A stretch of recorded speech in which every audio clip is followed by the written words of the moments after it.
The Omnipotent Self by Paul Bousfield. Part 1. The Unconscious Mind. 1.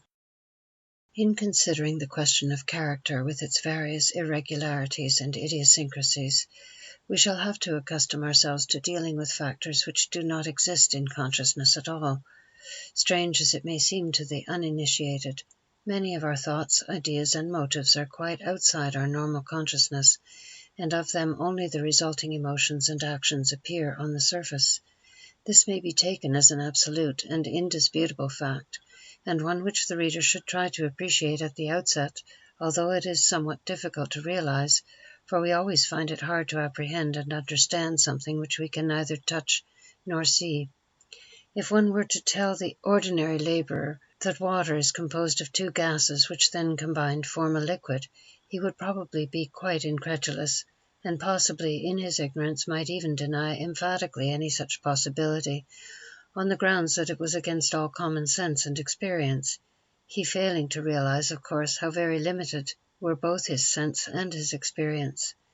In spite of his feelings of absolute certainty, and in spite of complete faith in the unshakable logic behind his belief, he would be wrong.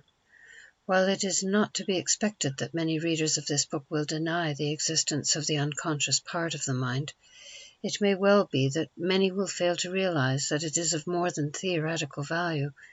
It therefore becomes necessary for us to examine the matter somewhat carefully and to familiarize ourselves with the ideas of the working of this unconscious mind.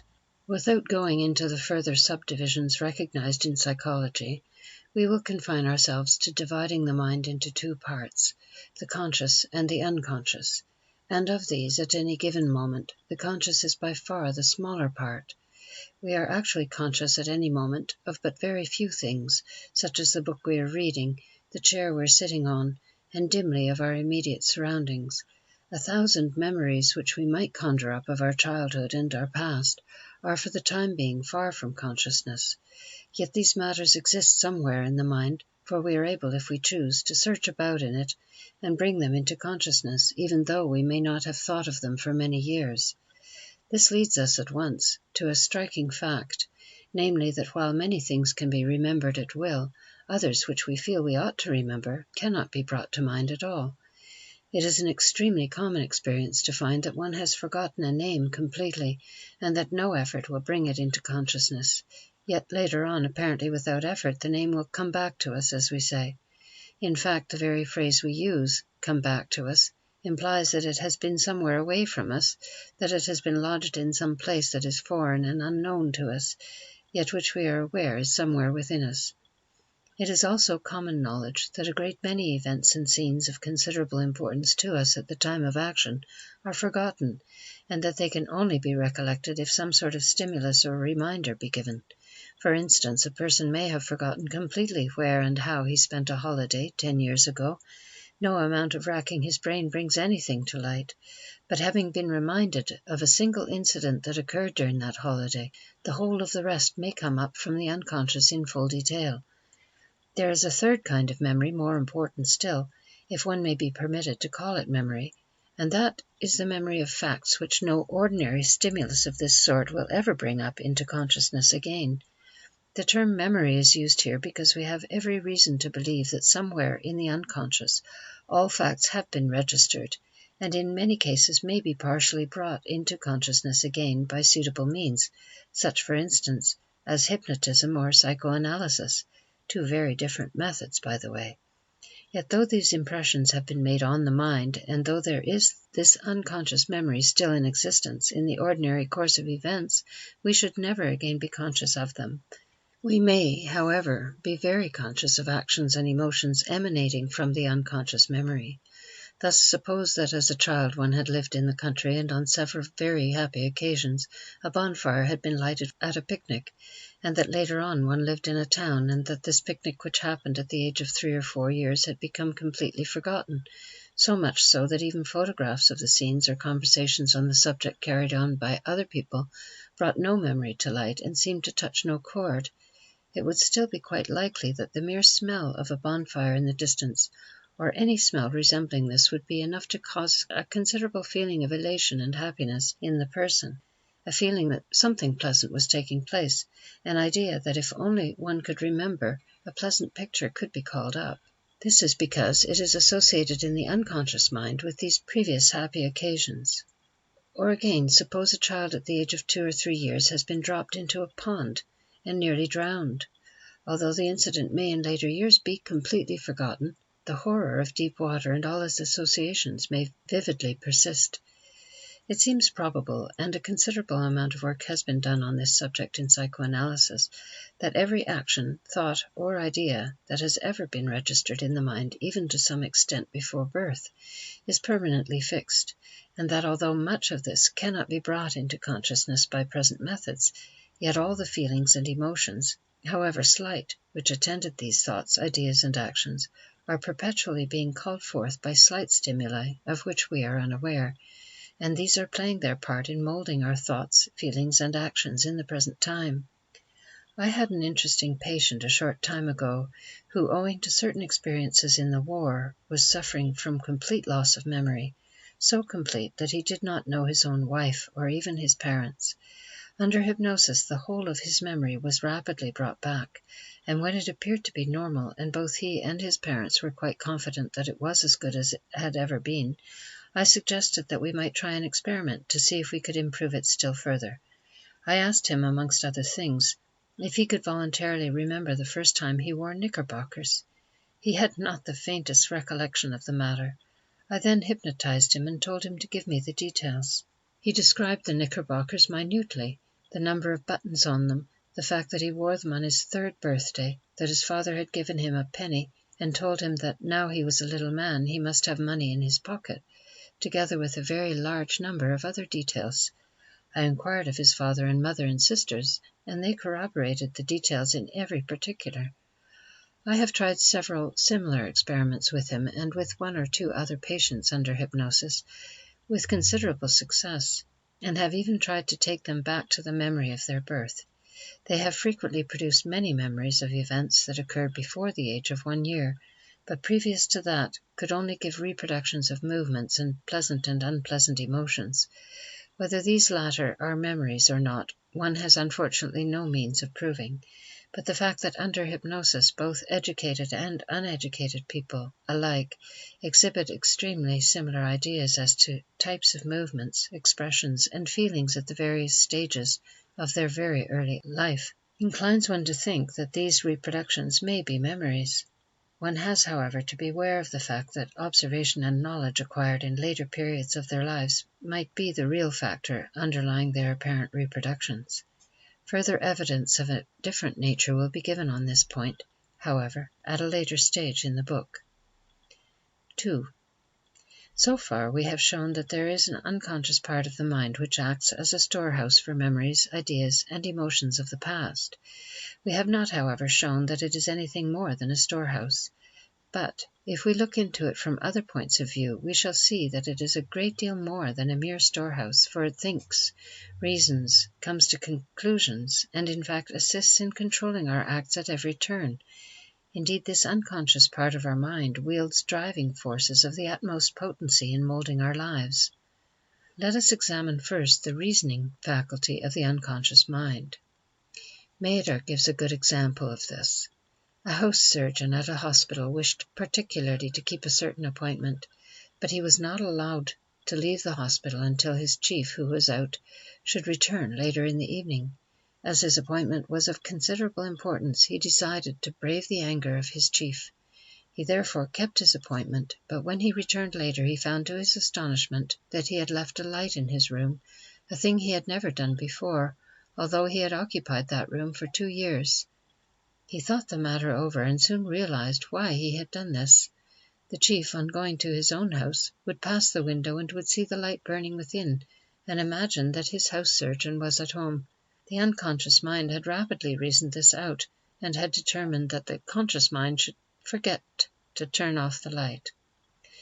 Another illustration of the persistent way in which the unconscious mind will reason and act can be given from my own experience.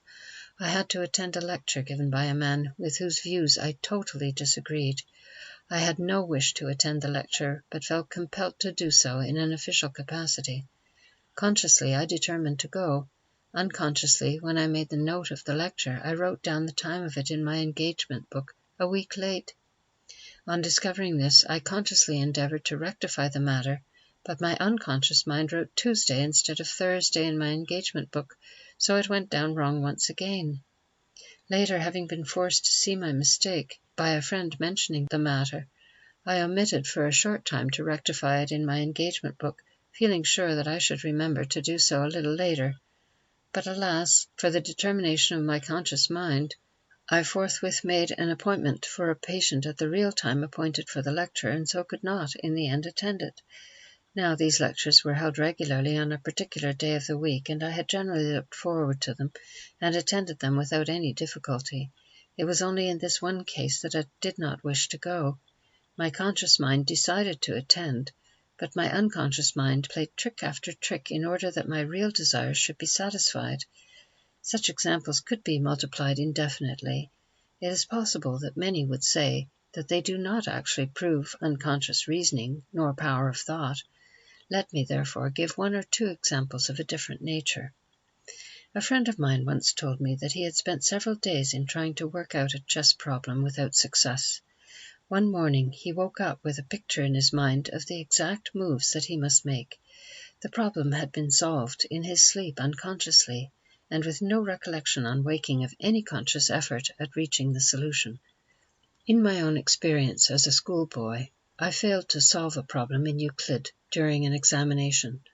On the morning afterwards the solution flashed through my brain suddenly as I lay in bed. Whether I had solved it in my sleep or whether it was solved in bed as I lay awake, I'm not prepared to say. Of this much, however, I am certain. I made no conscious effort, my mind merely wandered lazily in the direction of the previous day's failure, and almost instantaneously the right solution appeared without effort. Let us now take another example of work which the unconscious mind is called upon to perform, an example which we are accustomed to view without question or thought, which is comparatively commonplace, and which we dismiss summarily by referring to it as habit. The accomplished pianist reads the music in front of him consciously, but he is not conscious of the extremely rapid translation which takes place from the brain to the fingers, so as to produce complicated movements on the keyboard. And if we examine it carefully, we shall find that something very wonderful has actually taken place outside his consciousness. When he was first learning to play, he looked at the note on his music and said to himself, "That is C." He looked at the key on the piano and repeated, "That is C." He was taught that a particular finger must be placed on that particular note when playing in a certain key. He was taught that it had to be hit in a particular way and held down for a particular time, according to the size and shape of the note he was reading on the sheet of music in front of him. He was further taught that in order to modify any sound in a particular manner, he could use his feet on one or other of the pedals, and must be extremely careful to put his feet down and lift his feet up again at exactly the right moment. He was taught that when certain symbols, known as sharps and flats, preceded the notes at the beginning of his piece of music, the whole scheme of fingering would be different. And at first he had laboriously to go through the process of watching first the music and then the keyboard, and of thinking at each point what he should do with his fingers and with his feet, and how he should do it, and for what period he should keep on doing it. Now the whole process is gone through with 500,000 notes which he has never seen before, many of them played simultaneously, and with an exactitude which he never attained when he was consciously thinking. Whatever may be the nature of the unconscious action which is taking place, all he has in consciousness is the music in front of him, and the final sound that he is producing, together with the emotions which these called forth in him as a result of the whole. Can there be any doubt left that a complicated unconscious process of the same kind is taking place? Or again, let us examine our own personal likes and dislikes. Frequently one can assign no reason whatsoever for these. They may exist, in fact, against what we call our better judgment. We may love a person in spite of certain faults, or dislike him in spite of his virtues. If the matter be examined further, however, we not infrequently find the reasons for our emotions towards him, either his manner, dress, or tone of voice, or some other trivial feature may resemble someone we've liked before, or on the contrary, Some mannerism may call to mind a similar mannerism which we associate either in ourselves or in some other person with unpleasant characteristics. Our unconscious mind has rapidly sized up all these points, appraised them, and presented our conscious mind with the resulting emotions alone. So-called intuition is, to a large extent, merely rapid unconscious reasoning, in which minute details are taken into consideration by the unconscious, and only the final opinion presented to consciousness.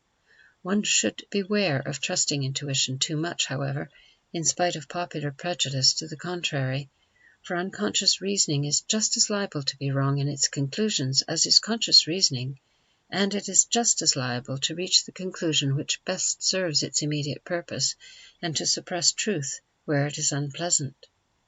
Some psychologists think that the unconscious mind is infallible in purely deductive reasoning from the premises from which it starts. But it provides its own premises from a secret store, and also accepts any suggested premises which are not repugnant. The premises may therefore be wrong, but the deductive reasoning is accurate. In this case, the conclusions will only be wrong because the premises are wrong. Footnote: unconscious reasoning or intuition is found chiefly in those who have not been trained in subjects which induce and train logical conscious reasoning. It is not a prerogative of sex, but on the whole is found more amongst women, merely because of their method of training from childhood upwards. In children and savages, intuition is found equally present in both sexes. The loss of intuition merely means that the training of the conscious mind has caused us to mistrust conclusions for which we cannot consciously see the reasons. Repression. One other faculty of the unconscious mind requires special mention, and that is its power of obliterating memories from the conscious mind, or as it better termed, of repressing, since this word not only implies pushing out consciousness, but also preventing from coming into consciousness. It is found that all persons have formed a regular habit of forgetting or partially forgetting, and so distinguishing, things which are unpleasant to them. This especially refers to those things which are unpleasant to their self-respect, their moral beliefs and ideas, and their general pride in themselves. The primitive immoralities and thoughts and actions of early childhood which would now offend their aesthetic and moral susceptibilities are, more or less, completely put out of sight, together with a host of unpleasant ideas and thoughts which have cropped up from childhood onwards. Indeed, there is a general tendency for anything of an unpleasant nature to be pushed out of sight. Darwin, in his autobiography, states, "I had, during many years, followed the golden rule, namely that whenever a published fact, a new observation or thought came across me, which was opposed to my general results, to make a memorandum of it without fail, and at once, for I had found by experience that such facts and thoughts were far more apt to escape from the memory than favorable ones." We had a further example in the case of the house surgeon who forgot to put out his light, and examples are extremely common in everyday life. We forget to post letters entrusted to us against our will, but we do not forget to post our own love letters. We mislay bills very readily, but rarely do we mislay a check. Amongst my patients suffering from self-shock, I have had very many hundreds who have completely forgotten some of the most unpleasant and terrifying experiences which occurred to them out at the front. Others unconsciously had found the easiest method of dealing with the unpleasant past to be that of blotting the whole of it out, disassociating it completely from their conscious mind, and stating that they have remembered nothing of their lives until they woke up in hospital. It is not only memories, however, which are repressed and remain dormant in the unconscious mind. Most of our primitive instincts, handed on from our savage forefathers before even the evolution of man in his present form, lie similarly buried in this unconscious part of the mind, and we are wont to deny empathetically that we possess these unpleasant instincts. Nevertheless, just as in utero we repeat more or less in detail the history of our physical evolution, so do we at the point and in childhood repeat to a great extent the history of our psychic evolution. And just as during this early period we possess the physical attributes of many of our ancestors, such as the gills of the fish or the tail of the lower vertebrates, so psychically do we at a somewhat later period possess the instinct and desires of our progenitors and utilize them as the hidden foundation stones in building our adult mental constitution. These various primitive instincts include all kinds of desires which would consciously be regarded as sexual perversions and moral crimes of different kinds, and they are present in all of us without exception. Our upbringing and conscious outlook upon them, however, cause them to be so abhorrent to us that we successfully keep the majority of such ideas and feelings from ever coming out of the unconscious in their primitive form. In other words, we repress them. Occasionally, however, there is a tendency for these ancestral instincts to become conscious, and in our further efforts to prevent this, we may develop instead hysterias, obsessions, and unreasonable fears, together with many other nervous and abnormal signs and symptoms, into the nature of which it is not my intention to inquire further in this present volume. Those who are interested in pursuing this line of investigation will find an elementary account of it in the previous work of mine, The Elements of Practical Psychoanalysis.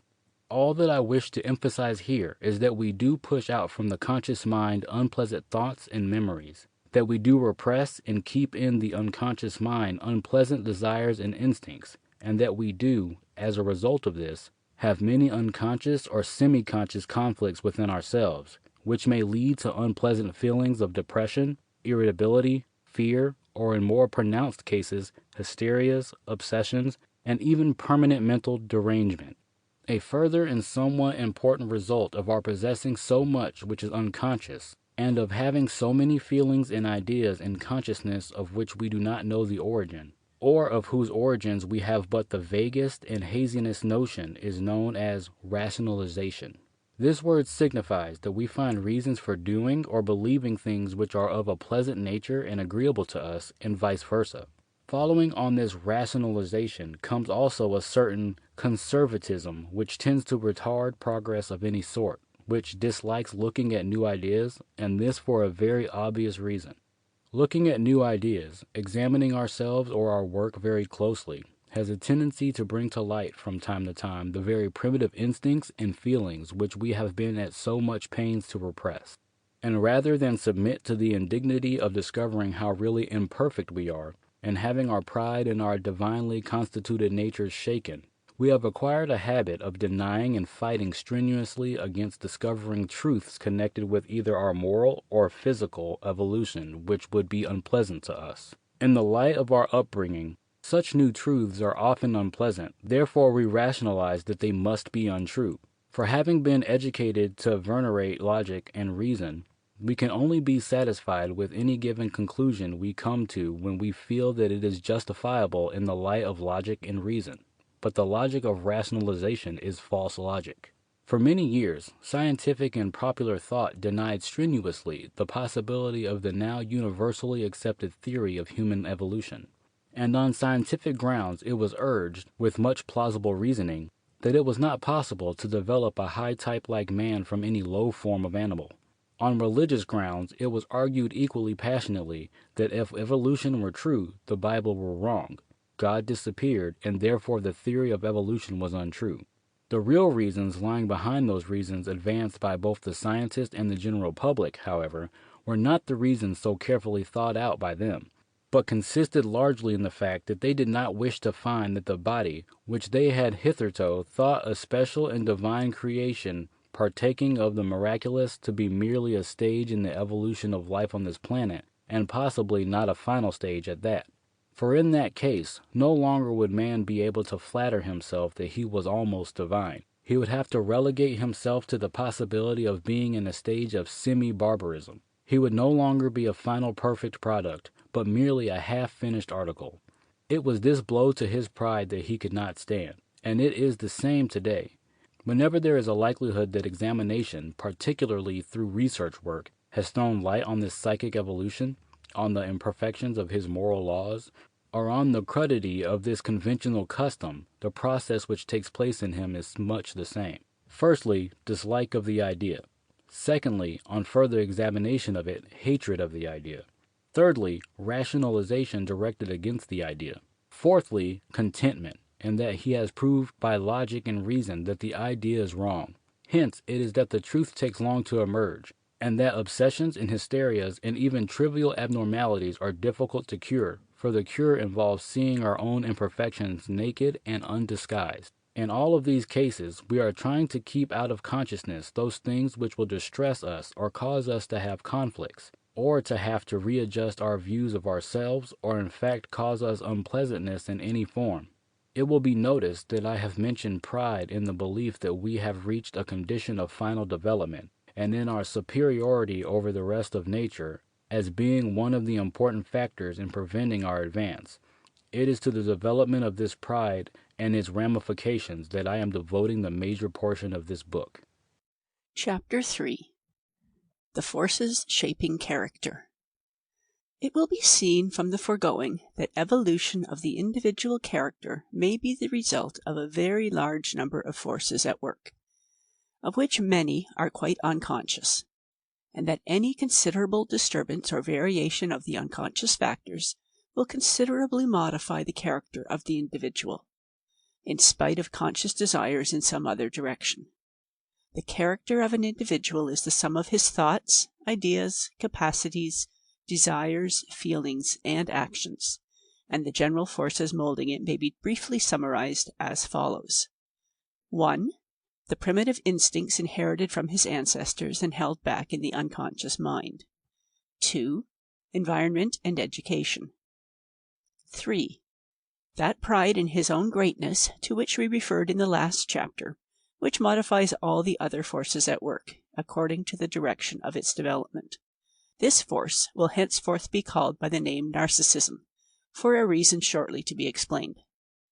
Section 2. Of the inherited instincts, we have already said as much as is necessary here.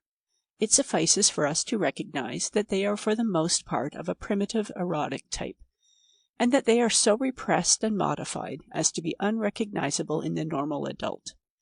When they have been ineffectually converted by environment and education, we have present the basis of many neurotic and functional conditions, and this again is a matter which is outside the scope of the present work. Section 3. Environment and education are extremely comprehensive terms as used in psychology. Environment does not merely refer to the home with its visible surroundings, nor does education merely refer to the scholastic side of it. Environment and education include the treatment of the child by the nurse during the first week of life. For instance, whether she leaves it alone when it cries, or whether she soothes it and rocks it to sleep again. A trivial fact, the reader will think, especially in the first week of the child's life. Yet experience shows us that this environment and education of the first week is an extremely important factor in its afterlife. The 1,000 little actions, the trivial chance words of anger or contempt, not merely of the parent but of strangers or of other children, all make their impressions on the infantile unconscious mind. They all belong, in the strictest sense, to what we term its environment and education. Any stimulus, in fact, however small, which is capable of reaching the brain, forms part of this environment and education which is reacting on the child. Psychologists are now generally of the opinion that the essential elements of the individual character have all been definitely formed by the age of 5, and that, important as training in successive years may be, the environment and education during those first 5 years are more important still. It is the object of education and environment to modify and utilize the force of the primitive instincts with which the child comes into the world in the best possible way. 3 things may happen to any particular instinct. First, it may remain unchanged and unrepressed, in which case the individual will be said, on reaching adult life, to be perverted in some way. Let us take as an example that instinct which exists in some animals, and which urges them at the mating season to exhibit their genital organs to their fellows of the opposite sex, with the perfectly natural and proper end in view of propagating the species. We occasionally find adult human beings in whom this instinct has remained unchanged and uncontrolled, and they generally find their way, sooner or later, into prison. The psychological term for the offense they commit is exhibitionism. In the small child, however, we have often seen this instinct at work, without regarding it as objectionable in any way. We have laughed at the little child who delights in running about naked, or asks us to come and see it being bathed, or on occasion calls even more obvious attention to its state of nakedness.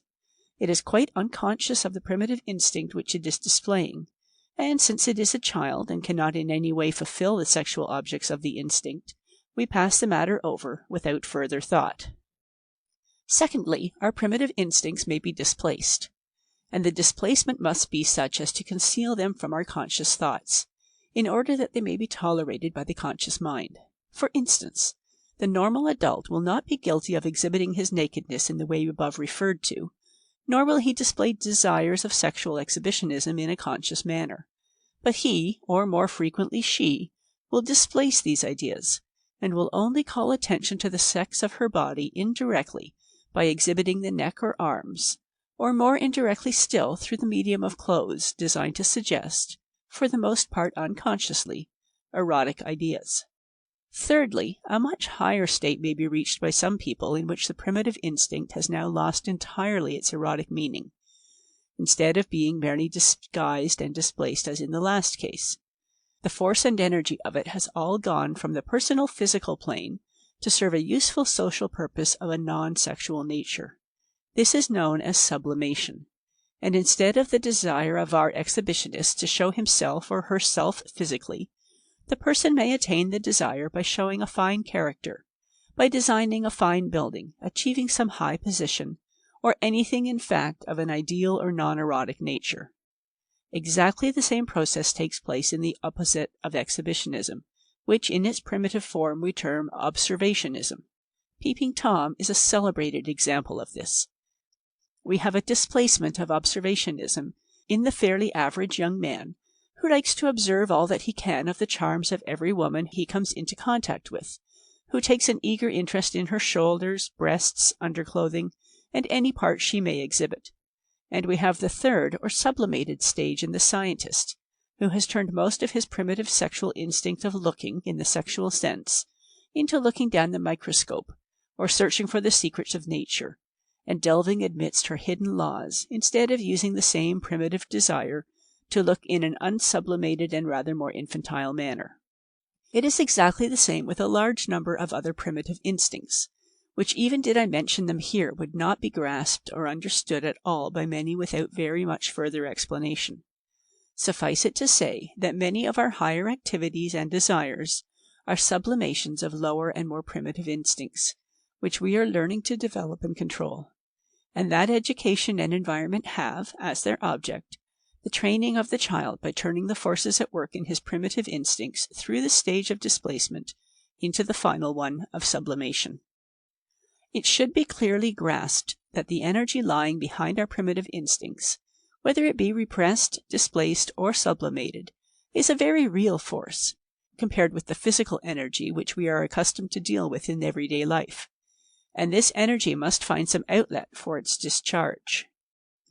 Thus, quote, we know as regards physical energy that there are not several kinds of energy, but merely several manifestations of it, and that it may be changed from one form of manifestation to another, but that the sum total of the original energy remains without addition or loss. End quote. Thus, there is a given amount of energy stored in a ton of coal. This energy can manifest itself as heat in the furnace and boiler. By means of an engine, we can change the manifestation into that of motion. Then with a dynamo to electricity. The electricity we can again change into light, or back again into heat or motion. There is one energy, but by suitable means we can turn it to different uses, and give different manifestations of it. Owing, however, to the imperfection of the boiler machinery, etc., we never transform the whole of our energy into another form. In transforming heat into electricity, there is always some heat wasted. It is not destroyed, but it remains as heat for a time, and is absorbed by surrounding objects. A complete transference of energy does not take place, and the less efficient the machinery, the less is the transference. Now, evidence tends to show a considerable similarity between psychic and physical energy.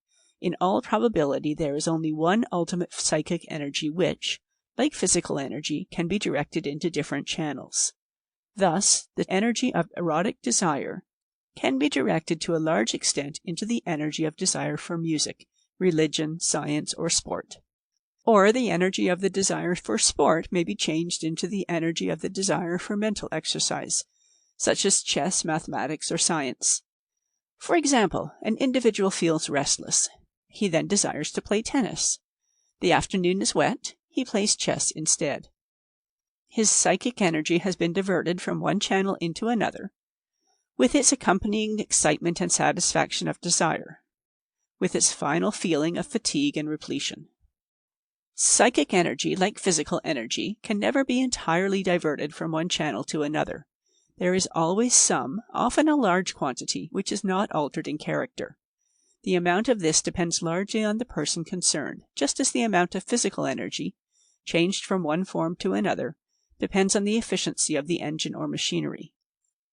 This possibility of transference of energy of desire from one form to another is of the utmost importance to the psychoanalyst.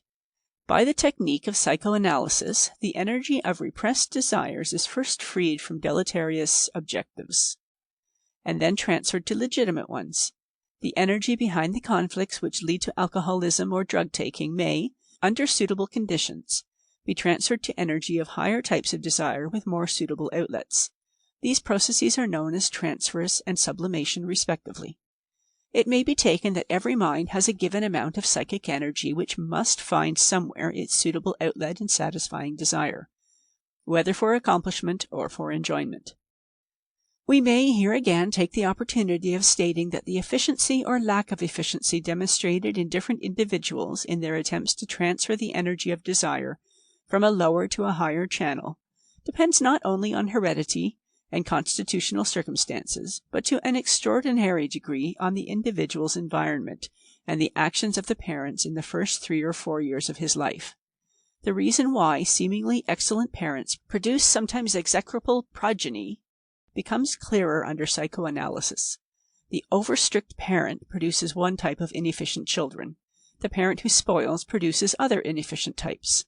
The nurse, the nursery, the casual visitor, the trivial conversations, the unconsidered sights and experiences, all have a terrific influence in the first few years of the child's life. Parents do not realize that conventional or arbitrary methods of education, whether in one direction or another, are not going to affect the results they expected.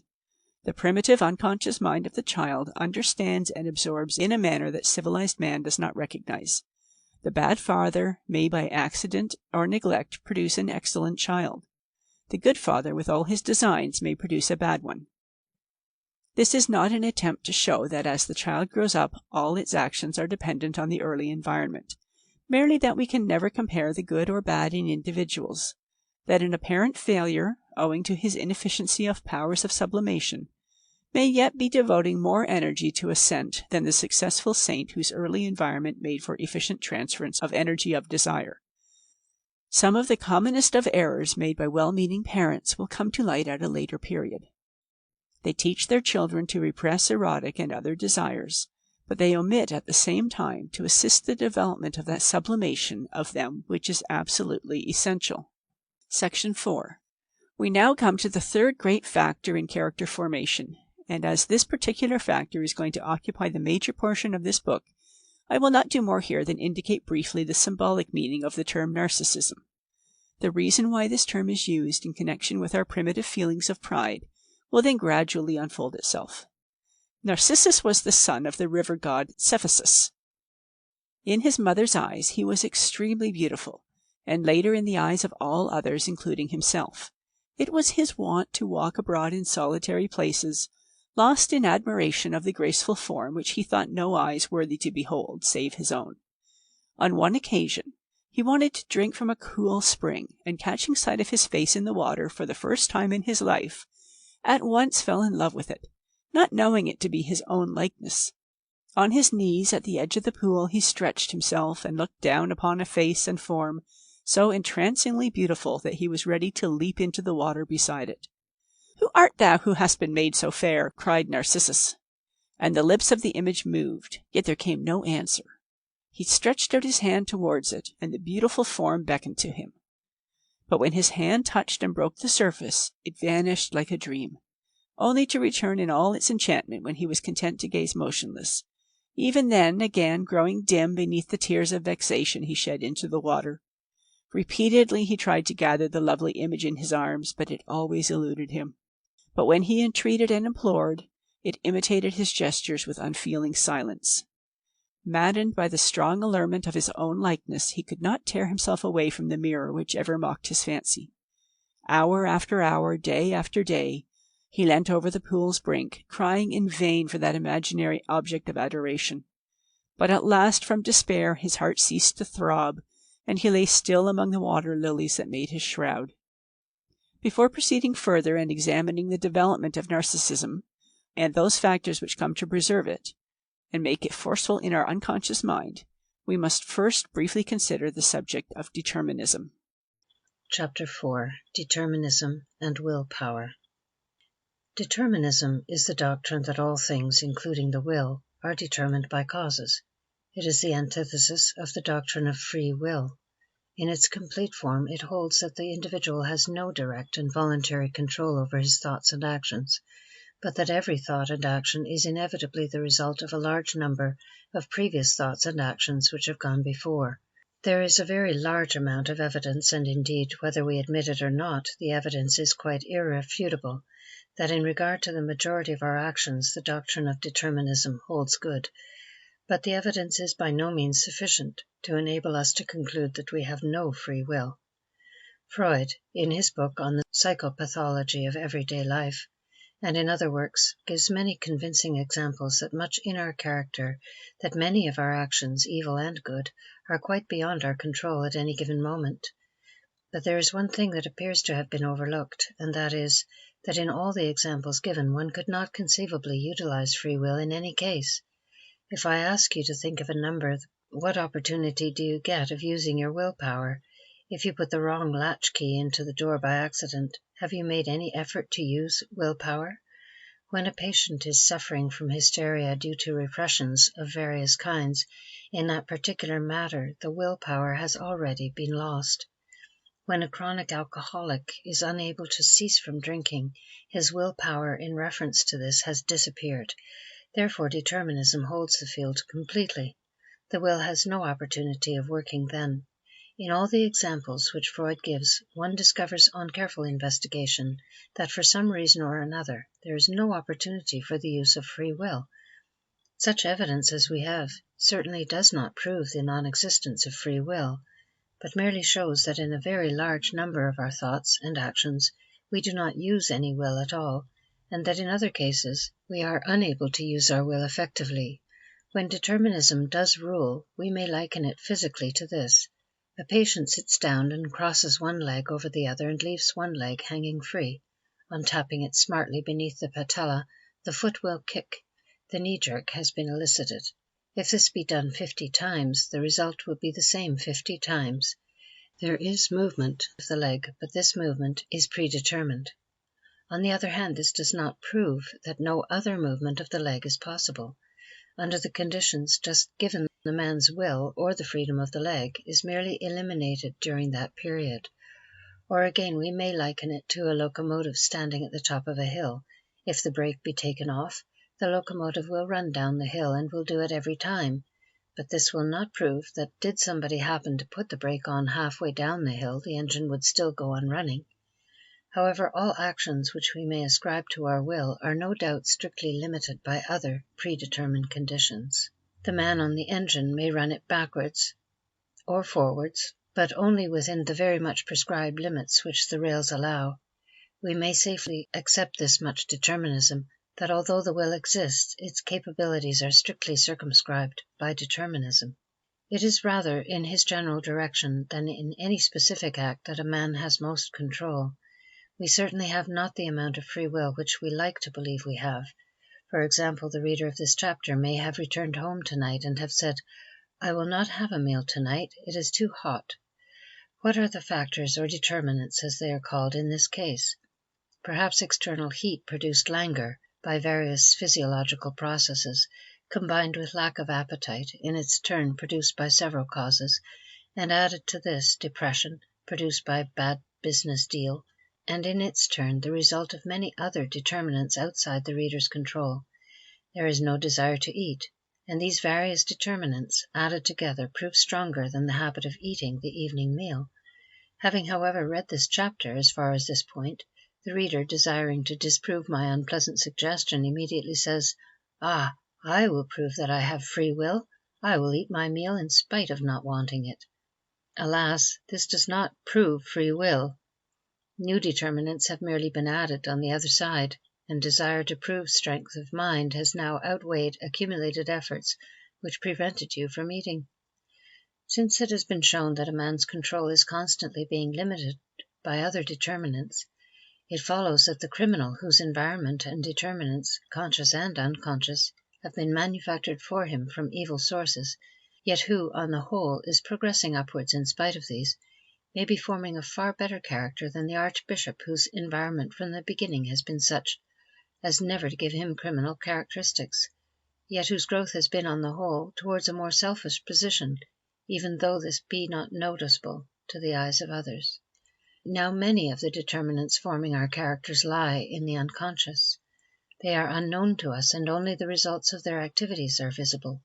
Herein lies the difficulty of controlling ourselves. How can we efficiently control that of which we do not know the existence? Herein also lies the value of psychoanalysis, for it brings many of these determinants to light, and we are thus able to control them consciously. Only a part of all this can be accomplished by such self-analysis as may be indicated in this book, yet even so, a much greater degree of self-control may be obtained. 2. Let us now consider briefly why persons who have not previously been irritable should suddenly become irritable, who have not previously been hysterical should suddenly become hysterical, who have not previously been in the habit of weeping should at some time after reaching adult life revert to that infantile habit. The explanation of mental troubles of various kinds involves two factors. In the first place, any individual is capable of bearing a certain amount of conflict and a certain amount of repression. It is only when the accumulated force is more than he can control, that is when new determinants are added, that the symptoms begin to appear. He is like a steam engine in which, as long as the steam is being used up in doing work, or as long as the safety valve is working efficiently when work is not being done, the boiler stands a pressure of 100 pounds very comfortably. If the safety valve gets jammed and the energy cannot be transferred from the steam to the work, the pressure in the boiler rises higher and higher until it bursts from the joints and rivet holes. The second factor which determines the mode of expression of this outburst of repressed energy is known as the law of regression. This means that if the adult outlet of energy becomes dammed up or is insufficient, the energy will flow through an earlier channel which has once been used.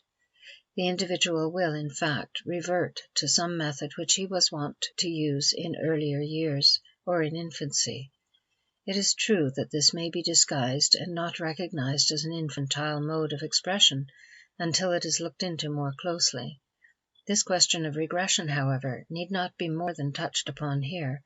It will be much more fully dealt with when we come to actual examples at a later stage. Footnote: the doctrines of determinism and free will respectively can be brought entirely into line with one another if we include free will itself as one of the determinants. Thus, if in the formula S equals A plus B plus C plus D plus etc., where S is the resultant action and A, B, C, D, etc. are the several determinants, it happens that D equals 0. The presence of D does not invalidate the formula, but if D does not happen to be 0, the absence of D would invalidate the formula. If D represents the will component, there may be plenty, even a majority of cases in which D equals 0. But there may be cases in which the omission of D will render the result erroneous. Narcissism.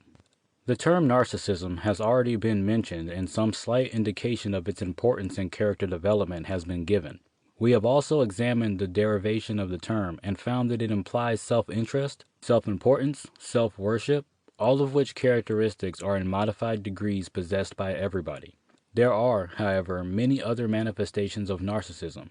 many tricks by which it gets past our conscious intentions, many ways in which it associates itself with other instincts, and unknown to us works our undoing. We shall therefore, in this chapter, examine the development of narcissism from its very earliest stages and trace out in some detail whither it may lead. Most people, were they asked at what moment the child's mind first began to register feelings, thoughts, and emotions, would probably at once and without hesitation say, at the moment of birth. But it seems the obvious thing to say, but like many other obvious things, such a statement appears to have but little evidence in support of it and much against it. The act of birth has performed no sudden or miraculous change upon the growth and tissues of the body. It is true that oxygen is now absorbed through the lungs instead of as originally through the mother's blood, but the essential tissues, the brain, the muscles, and the bones have undergone no sudden change. Before birth, there were living tissues, and we know that the muscles were at work, for we had felt the baby's movements in utero. We know that the heart was at work, driving the blood through the child's arteries. We had learnt this also by means of the stethoscope many weeks before the child was born. Why then should we assume that the brain had registered nothing at birth? We do indeed know that it must have been at work in part, for it was learning to regulate the action of the child's heart and the child's secretions, the blood pressure, and the motions of its limbs. We are therefore justified in assuming that it must be capable of registering impressions, even though it were incapable of reason or thought. It is true that at birth it commences to undergo many vivid new experiences, but that is no reason for assuming that it has not undergone any experiences in utero, and that these experiences have not made some impressions on the brain. Let us see for a moment what impressions it is likely to have received and registered. First of all, it would most certainly hear sounds. The sounds of the blood rushing through the mother's arteries and the sounds from the outer world, muffled and indistinct when they had penetrated the mother's body. All these sounds would be of a soft, crooning nature, and those caused by the blood in the mother's arteries would be of a rhythmic, humming, rising and falling nature, and kind of rhythmic lullaby, very similar to many respects to the lullaby the mother will hum to the child when she wishes to put it to sleep at a later period. We should expect these sounds to be registered on the child's brain, so that if it ever heard their like again, some chord of feeling memory would be struck, and some emotional association brought to mind.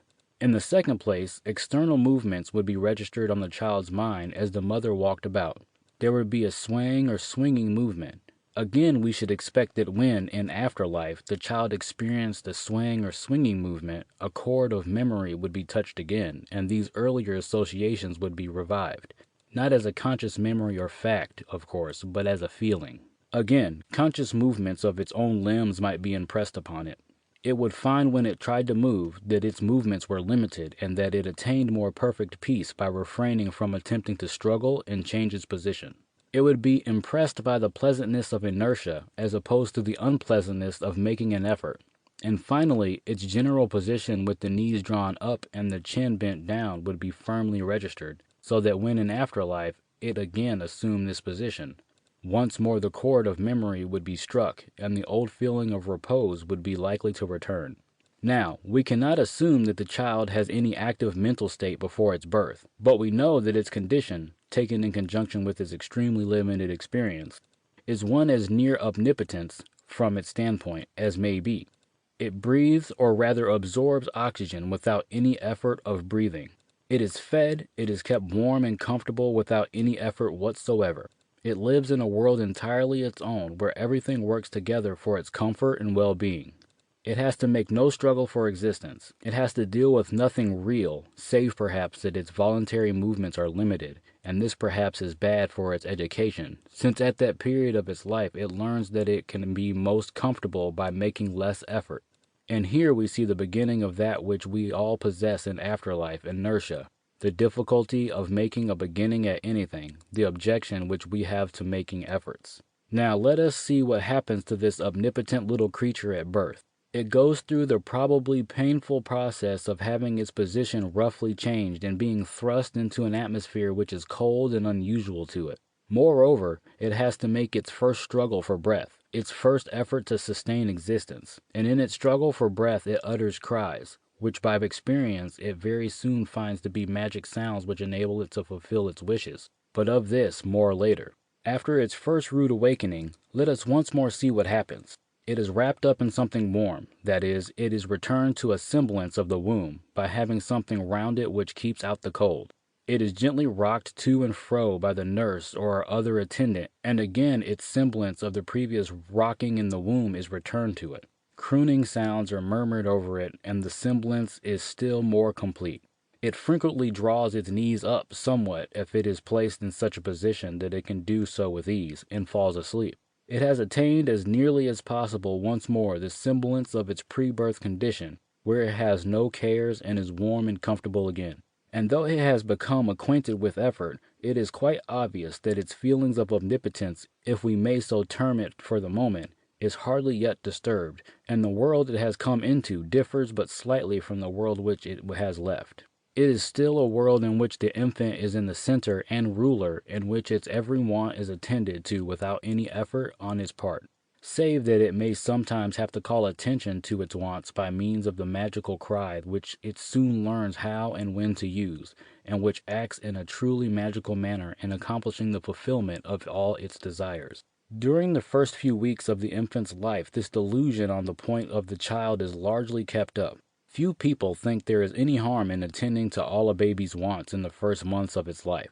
They do not think it is possible to be wrong to spoil it at that age because its intellect has not developed. They forget entirely that its mental condition and attitude towards life apart from actual thought may inevitably be affected by this period. Hence, whenever the baby cries, it is not uncommonly rocked to sleep or fed, or if it holds out its hand and shows its desire to possess anything, it is not immediately allowed to possess it and to play with it.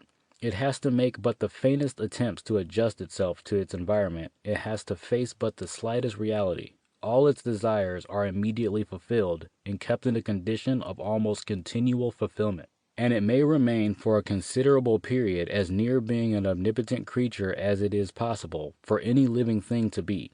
Its omnipotence, however, is really a fallacy, or as I prefer to term it at a slighter later stage, a fantasy, for the world in which it lived before birth, which seemed to it as a world, was not really a world at all, but a very small and a very temporary abode, and the world in which it is living for the first few months after birth is again not really a world, but a combination of extremely limited and carefully selected portions of the world in which every attempt is made to disguise from it the realities of the actual world. Again, let us emphasize the fact that the chief effort that the infant has to make is the effort of crying, and it may learn very quickly that this is so all-powerful as to particularly efface the unpleasant task of having to adjust itself to the realities of life.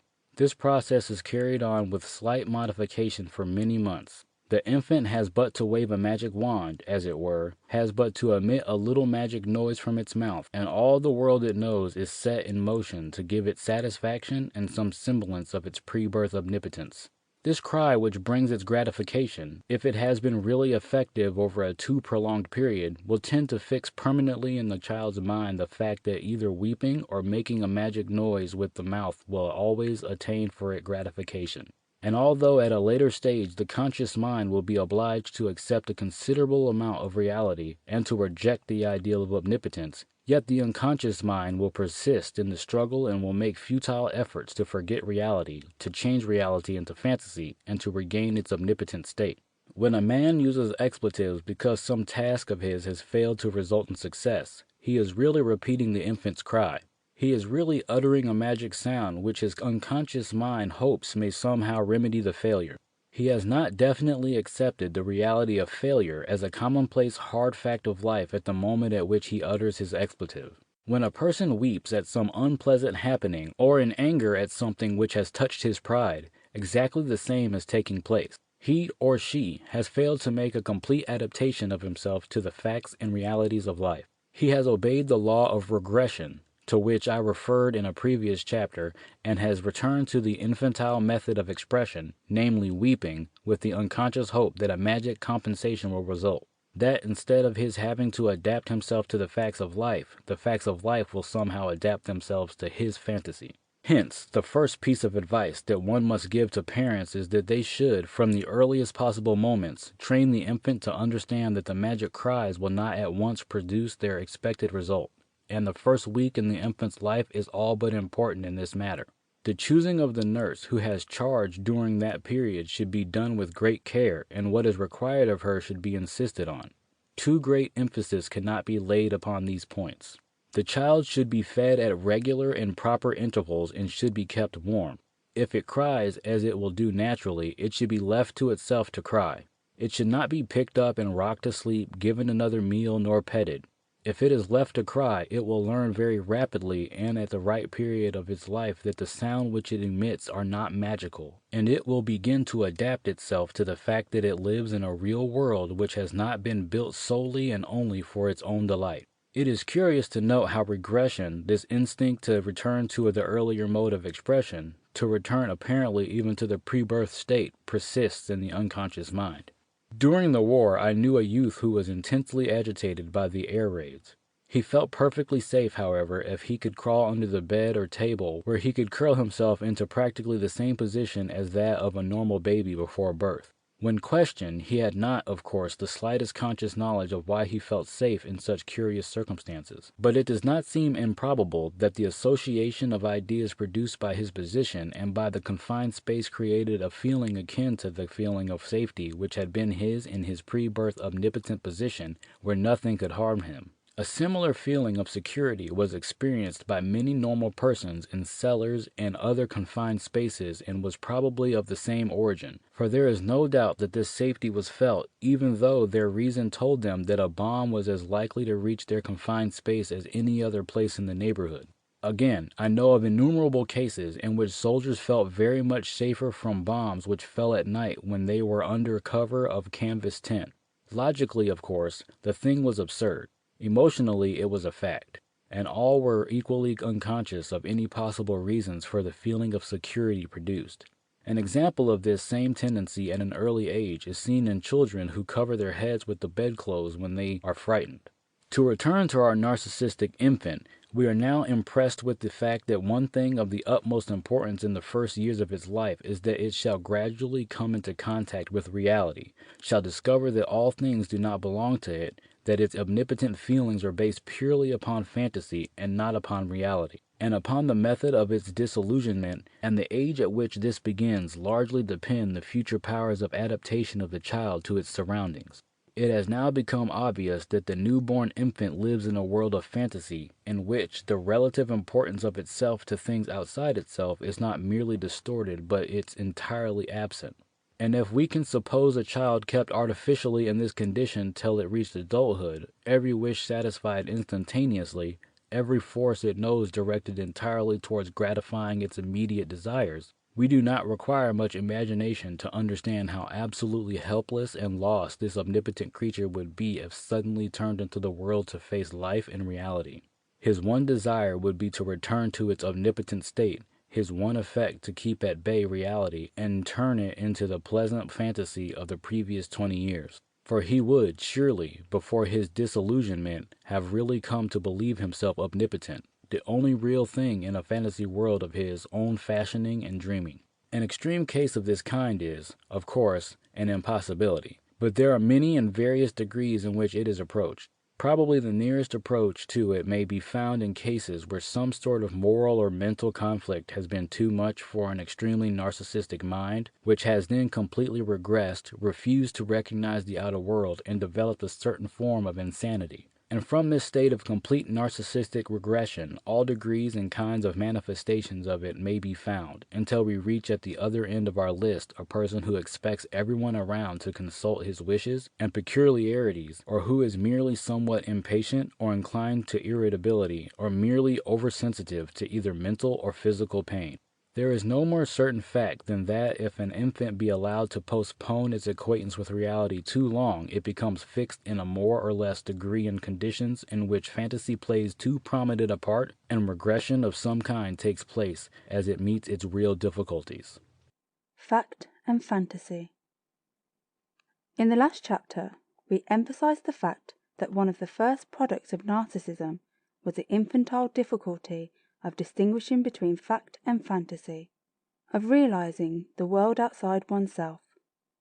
This tendency to mix up fact with fantasy is by no means only to be found in an abnormal mind. It is present in some degree in all persons.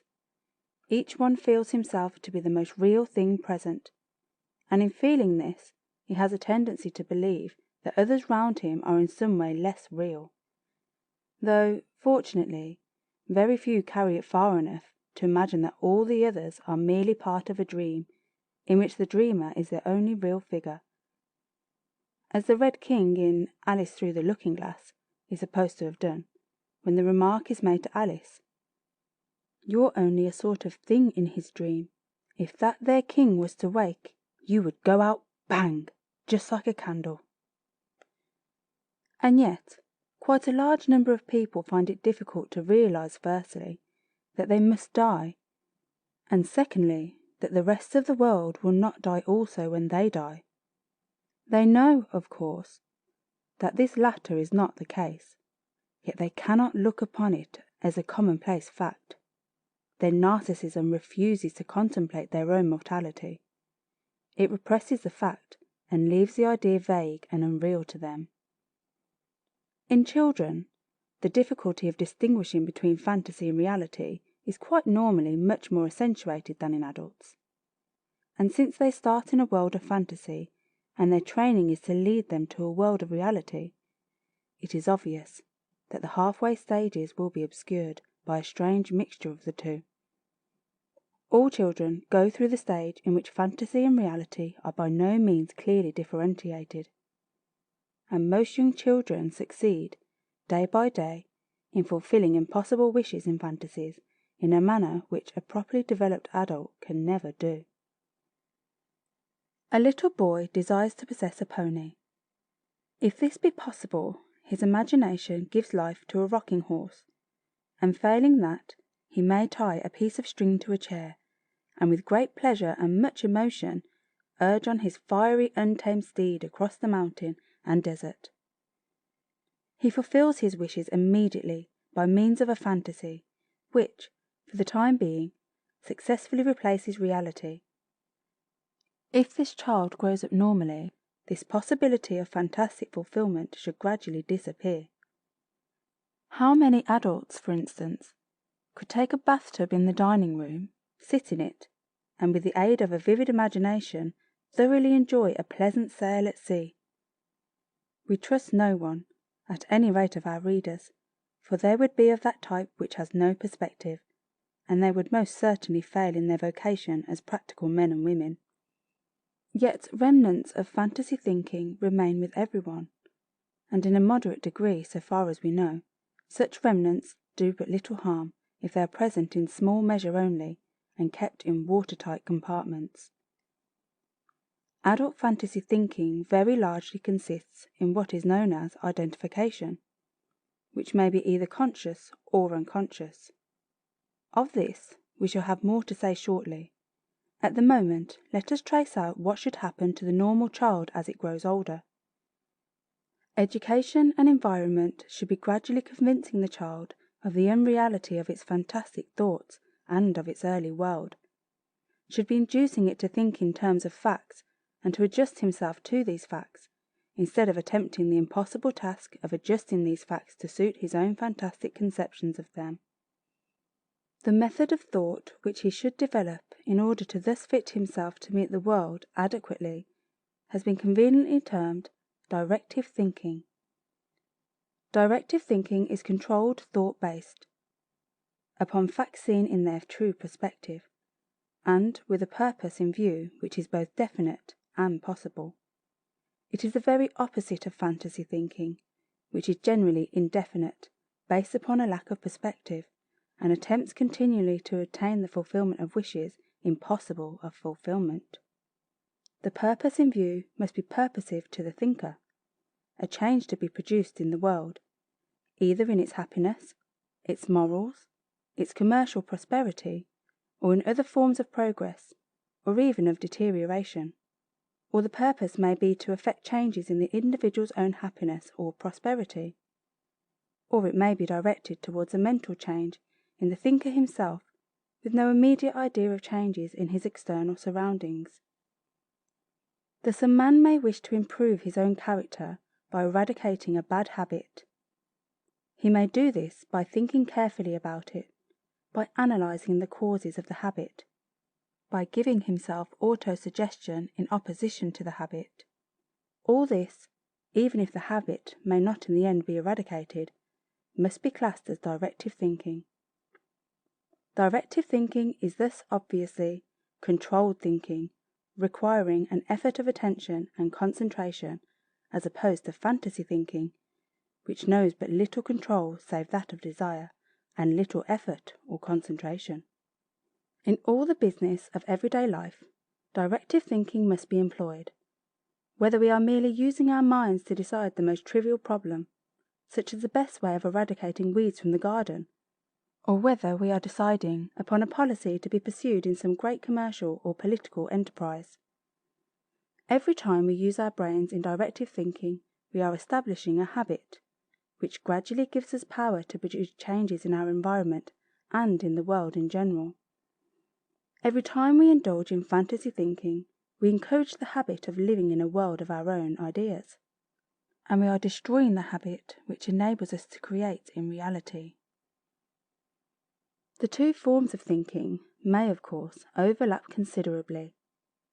The novelist or playwright, for instance, is very largely a fantasy thinker.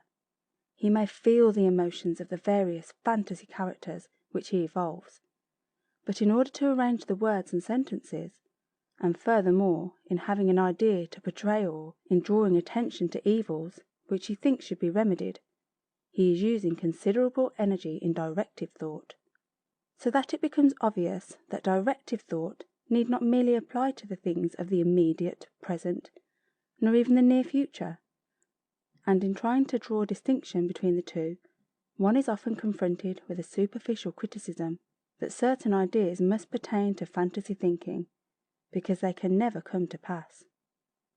That, however, is quite incorrect.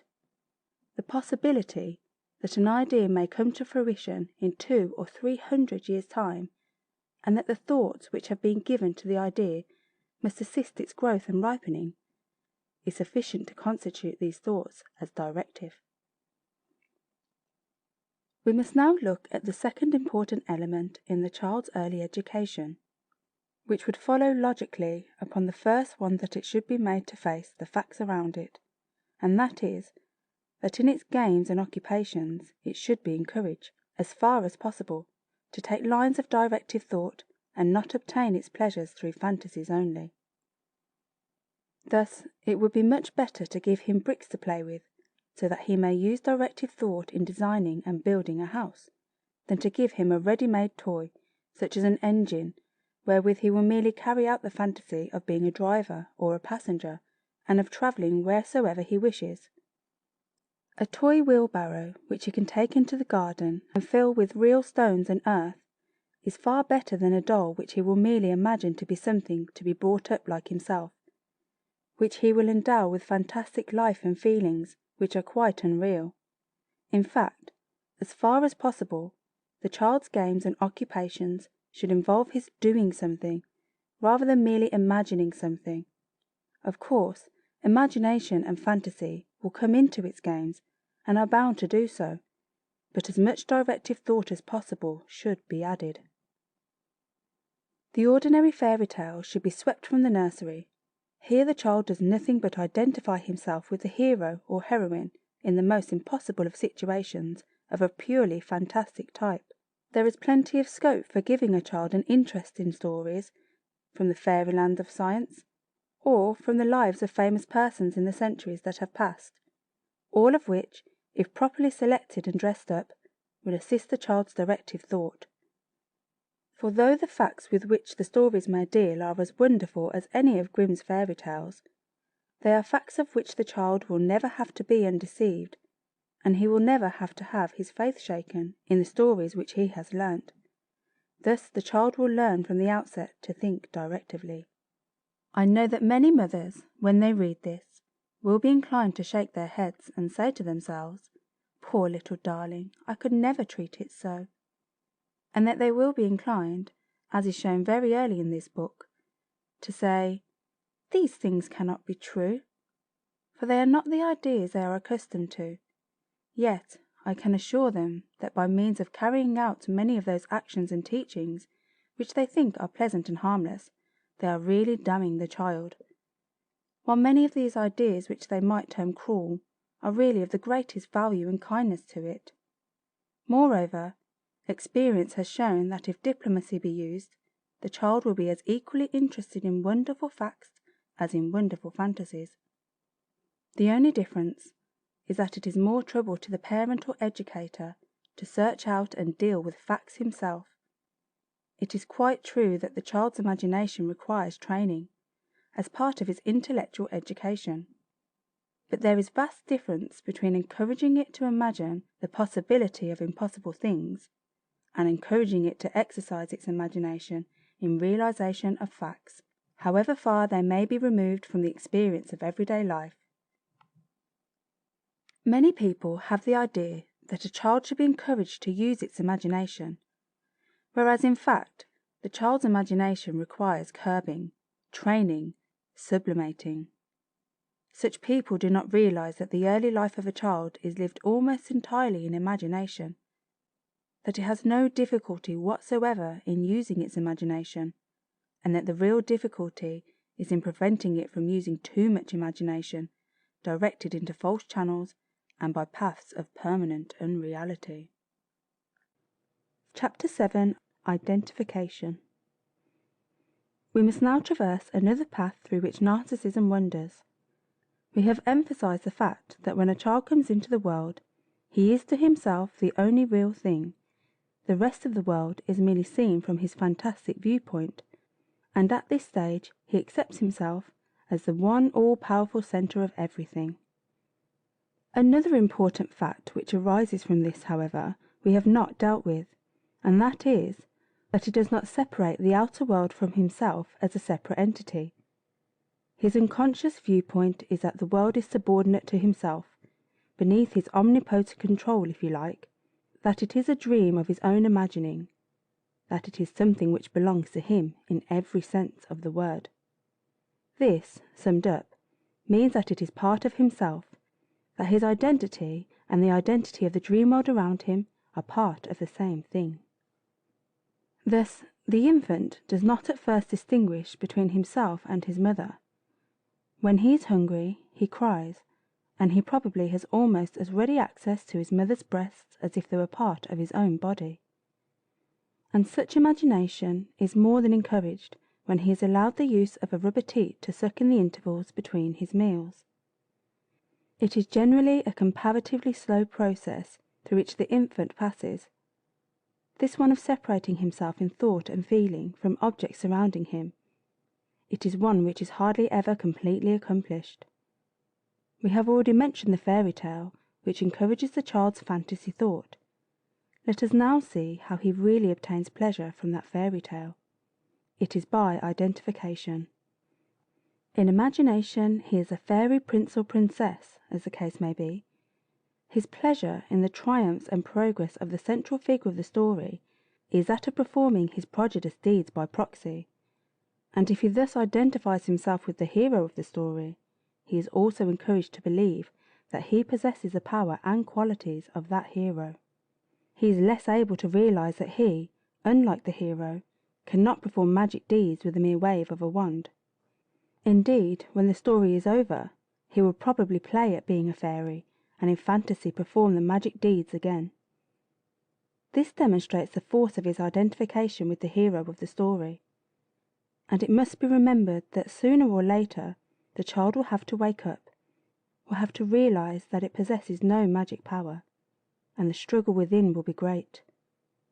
It is obviously a mistaken form of kindness to enhance such pleasures of the moment, when you are merely accentuating the struggle which the child will have to make at a later period to overcome his narcissism.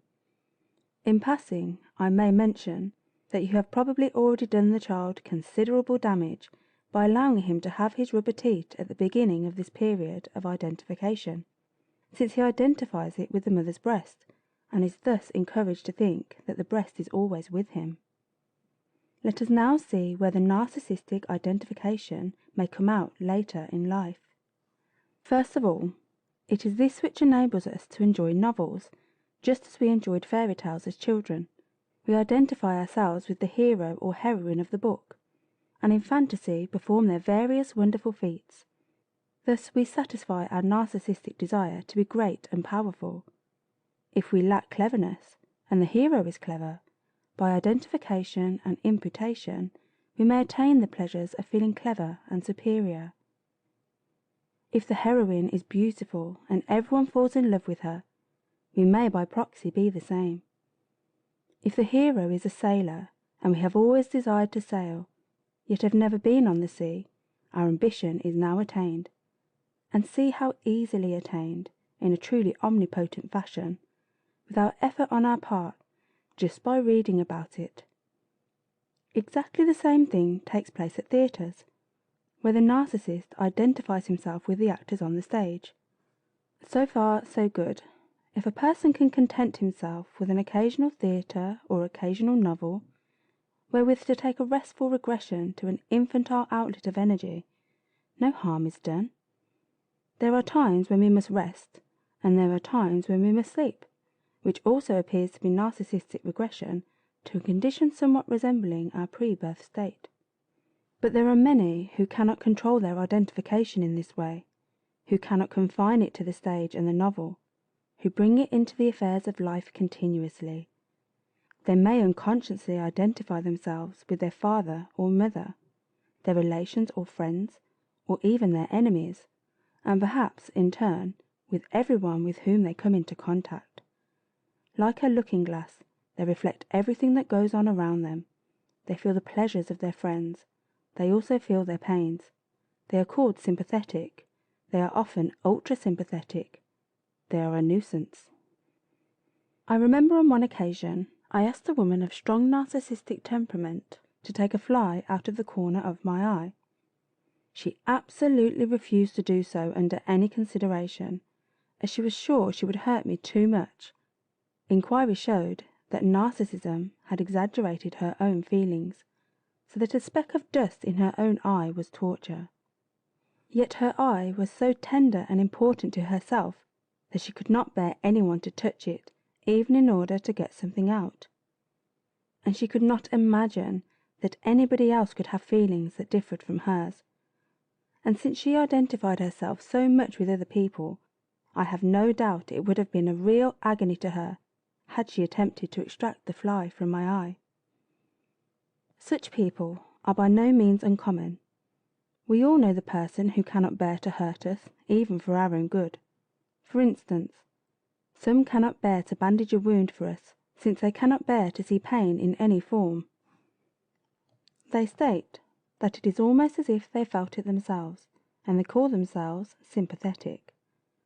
But in spite of popular belief to the contrary, such sympathy is not a virtue. There is nothing altruistic about it. It is an inconvenient fault of an entirely selfish kind. In order to help one's friend, one does not need to feel his feelings and suffer his pains. One wants to understand them. The more one enters into his feelings, the more one's judgment is biased, and the less one is able, as a rule, to be of assistance.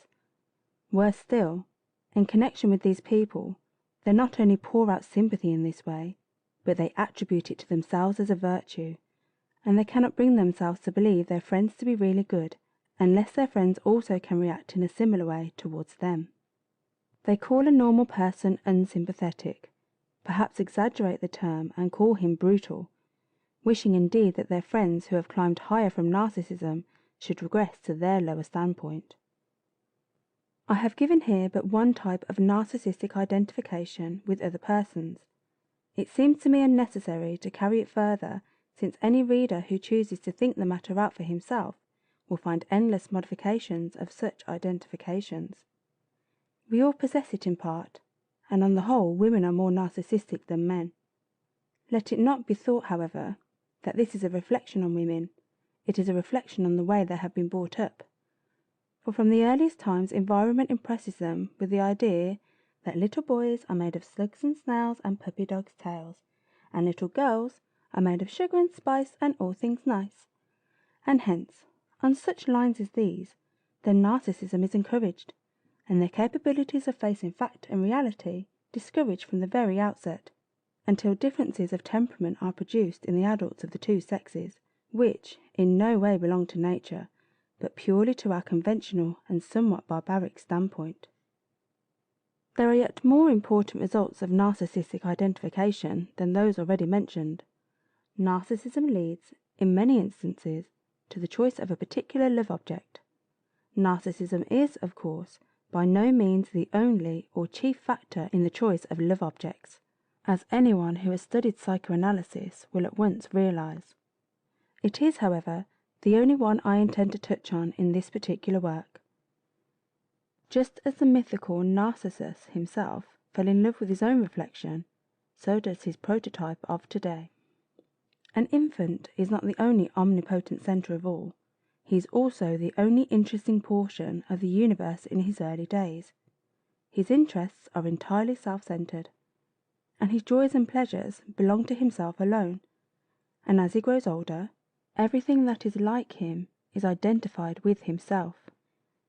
In the worst form of narcissism in the adult, the individual remains entirely selfish and is incapable of loving anybody outside himself at all. By identification, however, he can love in a sense those attributes of his own personality which he sees in other persons. Thus, he may love somebody for a facial similarity, for a voice which is like his, or for tastes which are like his own, but most commonly he loves them for a body like his own. And from this we see that he may fall in love with somebody of his own sex. Hence, homosexuality, as it is called, is frequently one of the most distressing results of an early narcissistic upbringing. But it need not be necessary for such homosexuality to be of a grossly erotic type. Such desires may be for the most part repressed in the unconscious, or appear only in minor ways such as the desire to kiss, fondle, or touch favoured persons of the same sex. On the other hand, frequently the early education and environment of the narcissistic person has been such as to leave him quite incapable of complete repression, and we then have expressed more or less open erotic desires and actions for persons of the same sex. Such persons, however, should not be treated as criminals in this particular matter. They are by this time as hopelessly incompetent to deal with themselves as is the kleptomaniac, or a person having any other form of so-called degenerate mentality. Here again, we see the reason why homosexuality is so much more rife amongst women than amongst men. The minor details of their early environment tend so much more to confirm them in narcissism. It is partially repressed and partially displaced homosexuality which causes some women to kiss one another, to call one another by affectionate names and so forth, to delight in taking hold of one another's hands on occasion. Actions which normally, between persons of opposite sex, would at once be taken to indicate some sort of erotic affection, but which we are so used to seeing amongst women that we do not realize their repressed and unconscious significance. Let it not be thought, however, that this subject of homosexuality is based on this one simple problem. There are many other early infantile fixations which play a very large part in causing persons to become homosexual. I only mention this one narcissistic complex as being another example of how identification takes place as one of the chief results of their narcissistic temperament, and to what length such identification may, on occasion, lead. Of course, all degrees of such identifications may be met with, and it is quite common to find persons who can love heterosexually as well as homosexually, that is to say, who can love persons of the opposite sex in the usual way, as well as persons of their own sex. But such people, even in their heterosexual love, tend to choose a love object which resembles themselves in some manner or the other. However, a certain amount of narcissism, which fortunately everyone still possesses, may be of value in this way, for it is certainly good for a man and woman to have similar interests when they marry. It is excessive narcissism, excessive identification, excessive sympathy, which is deleterious, just as in other manifestations of narcissism, with which we are going to deal with shortly. It is excessive impatience, excessive anger, excessive tears, which are really harmful and lead to the greatest unhappiness. although perhaps in these latter instances, to be without impatience, anger, or tears would be better still. Thirdly, there is yet another method of narcissistic identification. Just as a child identifies itself with its living surroundings, so does it identify itself with its inanimate surroundings. As its mother and nurse are treated as part of it in the early stages, so also are its rubber teat, feeding bottle, and toys treated. If you take away the baby's rattle, it will cry or stamp or weep with as much vigour and display of emotion as if you had caused it bodily pain by means of rigorous physical punishment. You have, in fact, taken away part of itself from the little omnipotent person. In later stages in his career, if his narcissism has been allowed to remain, the adult will still identify himself with his belongings. He will be absurdly upset at the breaking of a teacup which belongs to him, at the theft of some jewellery, at damage done to his clothing or property in some way, however trifling.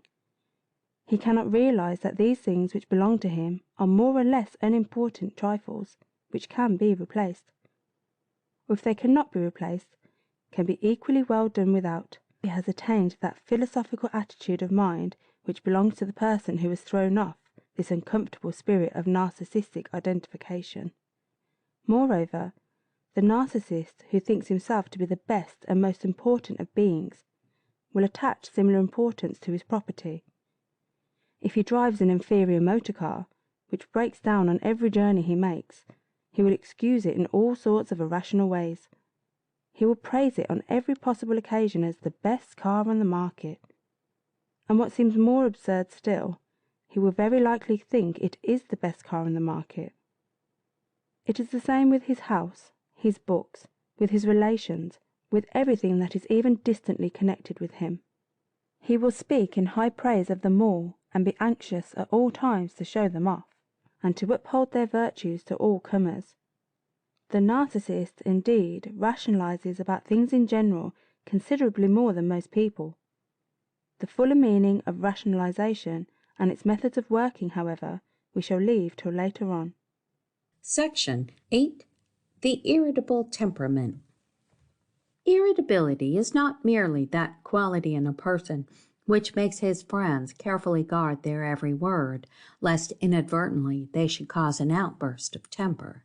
In its fullest sense, it means oversensitiveness to unpleasant stimuli, followed by overreaction of any kind whatsoever.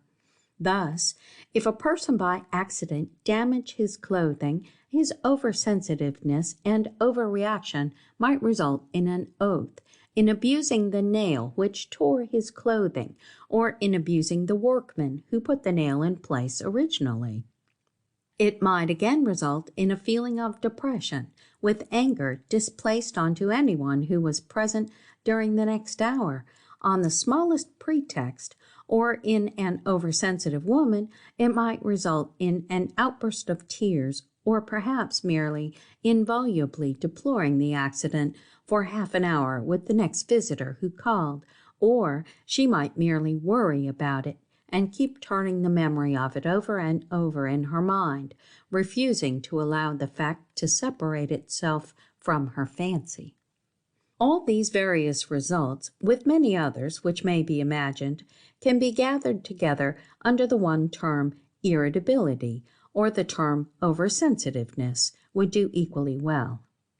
This irritability or oversensitiveness may apply to material things or to purely mental ones. Narcissism may lead to an irritability of the body, and again it may lead to irritability merely of the mind.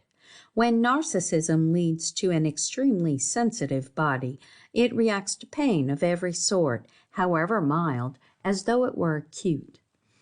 The omnipotent mind cannot bear to have its body disturbed. I gave an example a short while back of the lady who could not take a fly out of my eye because her own eyes were so sensitive. Not only was this particular lady sensitive as regards her eyes, but at that period she was as afraid of the dentist touching a tooth as if it had been a serious abdominal operation. Pain of any sort, or even slight accidents involving practically no pain, were reacted to as though they had been overwhelming misfortunes. Here we had an excellent example of one in whom narcissism had produced extreme irritability of a physical nature. Open footnote. It may be of interest to readers to know that this physical oversensitiveness has very largely disappeared from this particular lady as the result of partial psychoanalysis. Close footnote. On the other hand, one finds a mental sensitivity equally pronounced. People who are always in fear lest somebody should find fault with them, with their mode of behavior, with their manner of dress, even with their habit of thought. Unconsciously, to themselves, they are the acme of perfection. They are the center of importance, and they are inclined to think that people are paying very much more attention to them than is actually the case. They may consciously realize that they are not important at all, that other people do not give them a thought, but their unconscious narcissism will not accept this slight upon their importance, and they remain miserably self-conscious in all their acts, reacting with exaggerated feeling whenever some slight criticism of their thoughts and actions appear even to be implied. Pride, vanity, and self-importance are other manifestations of this temperament. The person who feels slighted, or whose feelings are hurt when other persons think too little of his opinions, or pay too little attention to his actions, or, in fact, whose feelings are hurt easily by anything whatsoever, is for the most part a narcissist, in whom once again the infantile omnipotence has been disturbed. Jealousy very often represents the narcissistic idea. The dog in the manger attitude, which, finding it cannot possess for itself, cannot bear anybody else to possess, is largely the attitude of unconscious fantasy, in which the individual cannot relinquish the idea that somehow he will succeed by means of his omnipotent mind in possessing the desired object. And his unconscious mind retains this idea so long as the object has not become the property of somebody else in such a definite and irrefutable manner as to prove, in spite of his unconscious fantasy, that he cannot possibly possess it himself. The dog in the manger attitude is one which simply refuses to recognize the impossibility of possessing something, although the desire for possession in any particular case may unconsciously mean nothing except the desire to prove to oneself one's own omnipotence. And many a case of jealousy in love affairs is nothing but this unconscious desire to prove to oneself the possession of power. It is the hatred of acknowledging the fact that one has not control where one desires to have it most. Curious as it may seem, jealousy is bred mostly out of self-love, rather than out of love for the other person, although, of course, except in extreme cases, love for the other person may also exist. The reaction which takes place whenever the narcissistic element is hurt almost always takes the form of a regression. It will be remembered that a regression implies a return to an infantile method of expression. The narcissist unfailingly hopes in his unconscious that his omnipotence will enable him to avoid an unpleasant fact and to controvert it magically. He therefore falls back on those acts of infancy which he found useful at that early period of his life as magical means of attaining his ends. Let us assume, for example, that our narcissist has entered quietly into an argument with a friend, with full faith in himself and his argument that he will convert his friend to his own point of view. He finds, however, that he is getting the worst of the argument. This is unbelievable to him. He cannot realize it. His friend must be pig-headed. Rapidly, his unconscious mind says to itself, "What methods did I employ in my childhood? What magic formula did I use then to obtain what I wished?" "Ah," says the unconscious, I remember I used abusive terms to my nurse, and the dear thing did what I wanted at once. Very soon he is using abusive terms to his friend, who, however, does not later on remark, "Oh, that man is a narcissist." He merely says, "You know, so-and-so never can keep his temper in an argument." And the poor narcissist all the time feels and thinks that he has been hardly dealt with, that people do not understand him, that they deliberately will not follow his arguments. Of course, the last is very likely to be right, for in an argument there is generally more rationalization than there is about most things in life. Nevertheless, the fact remains that it is not really important that his friend should understand either him or his argument as a rule, and if he were not narcissistic, he would not overreact to this stimulus. Other methods of reaction in a like manner are all regressions to infancy. Some narcissists, when they ask their unconscious memory, "What magic did I employ as a child?" find that it was the magic of words, and they use expletives of various kinds, which correspond in every way to the magic words which a conjurer whispers over his tricks when he performs the apparently impossible. Others remember in their unconscious mind that they wept copiously, that when they wept the feeding bottle was returned to their lips or the toy to their hands. Others go back a stage further. They withdraw into themselves, they refuse to speak, or they say, "I am so upset, I must go and lie down." They attempt to return, in fact, to the condition of isolation and rest, if not of pre-birth, at least of that period immediately following birth, when if they cried, they were rocked and crooned over and put to sleep. Another form of regression, largely due to narcissism, is that of alcoholism. Here again, there are other causes at work in the unconscious, but narcissism is one of the most important of them. The narcissist does not like real responsibility. He certainly thinks that he is always desiring responsible posts and positions, but this is merely because to hold a responsible position or to have responsibility signifies importance and power. As a matter of fact, when responsibility is thrust upon him, he often has a strong tendency to avoid it, because responsibility entails dealing with facts as they are, and not with fantasies. And the responsibility which the narcissist seeks is largely that of fantasy. In spite, therefore, of his statements to the contrary, we know that he wishes to run away from responsible positions, and alcohol has a peculiar power of enabling one to forget the responsibilities of the moment, and at the same time to give one a feeling of potency and well-being. Consequently, when the narcissist comes up against an unpleasant fact, a responsibility which he does not wish to take, anything in fact which disturbs his sense of well-being, alcohol serves the purpose of allowing regression to infancy. It returns him very swiftly to that early period when he had no responsibility, when he need take no thought of the facts around him, when he had a sense of well-being and omnipotence.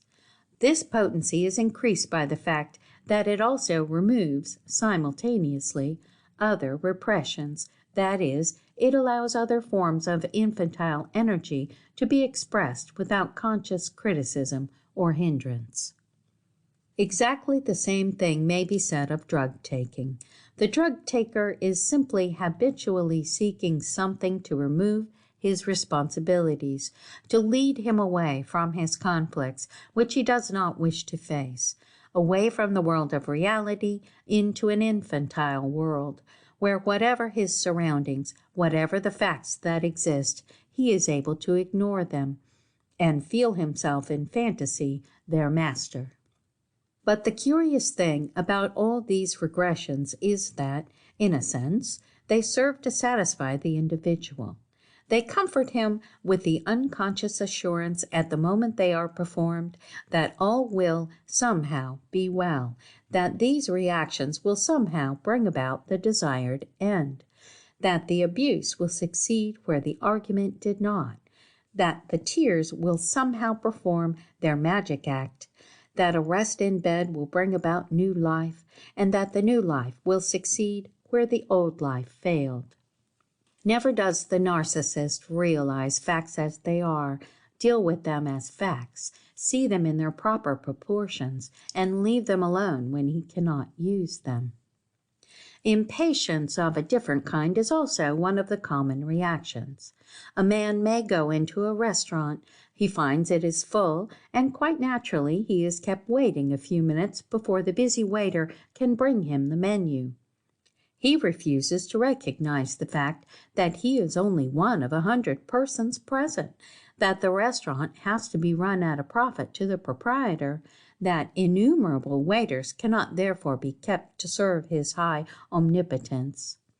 He frets with impatience, and he cannot resign himself to the inevitable waiting.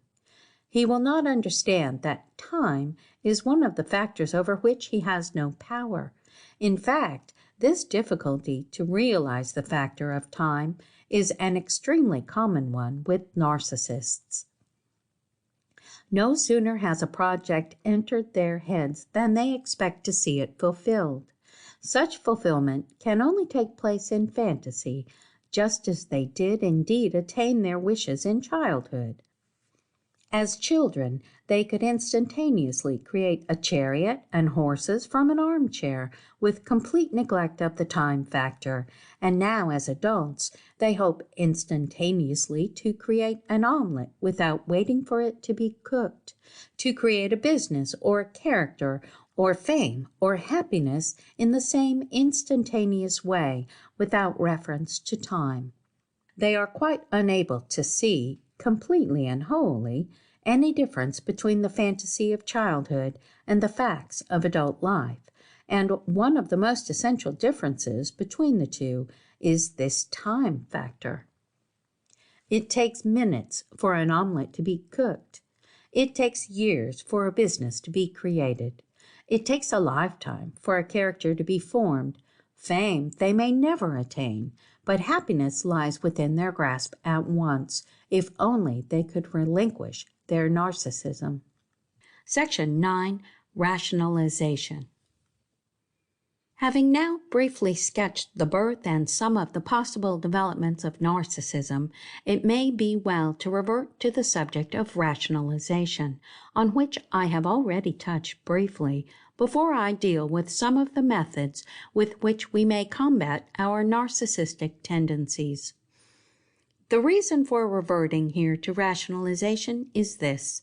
Already I know that there are few readers who will not have discovered some material in this book which will have touched a tender spot in themselves, and since we know that the great effort of narcissism is to cover up those tender spots and to deceive ourselves in thinking that either they are not there, or better still, that they are virtues and really particularly healthy spots, it is as well to examine these tendencies and observe one of the chief methods by which we do produce such disguises successfully.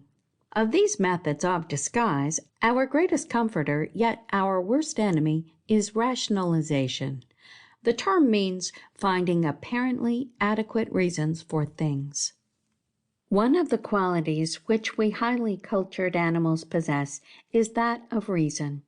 We have discovered that logic is one of the essential factors of law and order, and that the highest form of intellect possesses reason in a large measure. Among our gods, the god of reason and logic stands high, and our very narcissism will not permit us to do and accept things which are contrary to logical reasoning. For that means, in the first place, that they are contrary to what we have been taught to revere highly as a good quality, and yet more still it means that they are contrary to the magic of words. For logic means words, logic is words which follow one another in irrefutable sequence. And we have already learnt that the infant has early associated words and sounds with magic, since by the persistent use of these he has got what he wanted, so that doubly are logic and reason revered. Now, the unhappy thing about life is that we are continually wishing to do things, or feel things, or believe things which do not follow logically upon other things which we have also had to feel, or think, or believe at some time. Some of our wishes are logically incompatible with other of our wishes. Moreover, we very often do not wish to believe or think things which do follow logically on actual facts which have gone before. How are we then, as reasonable people, to deal with the situation?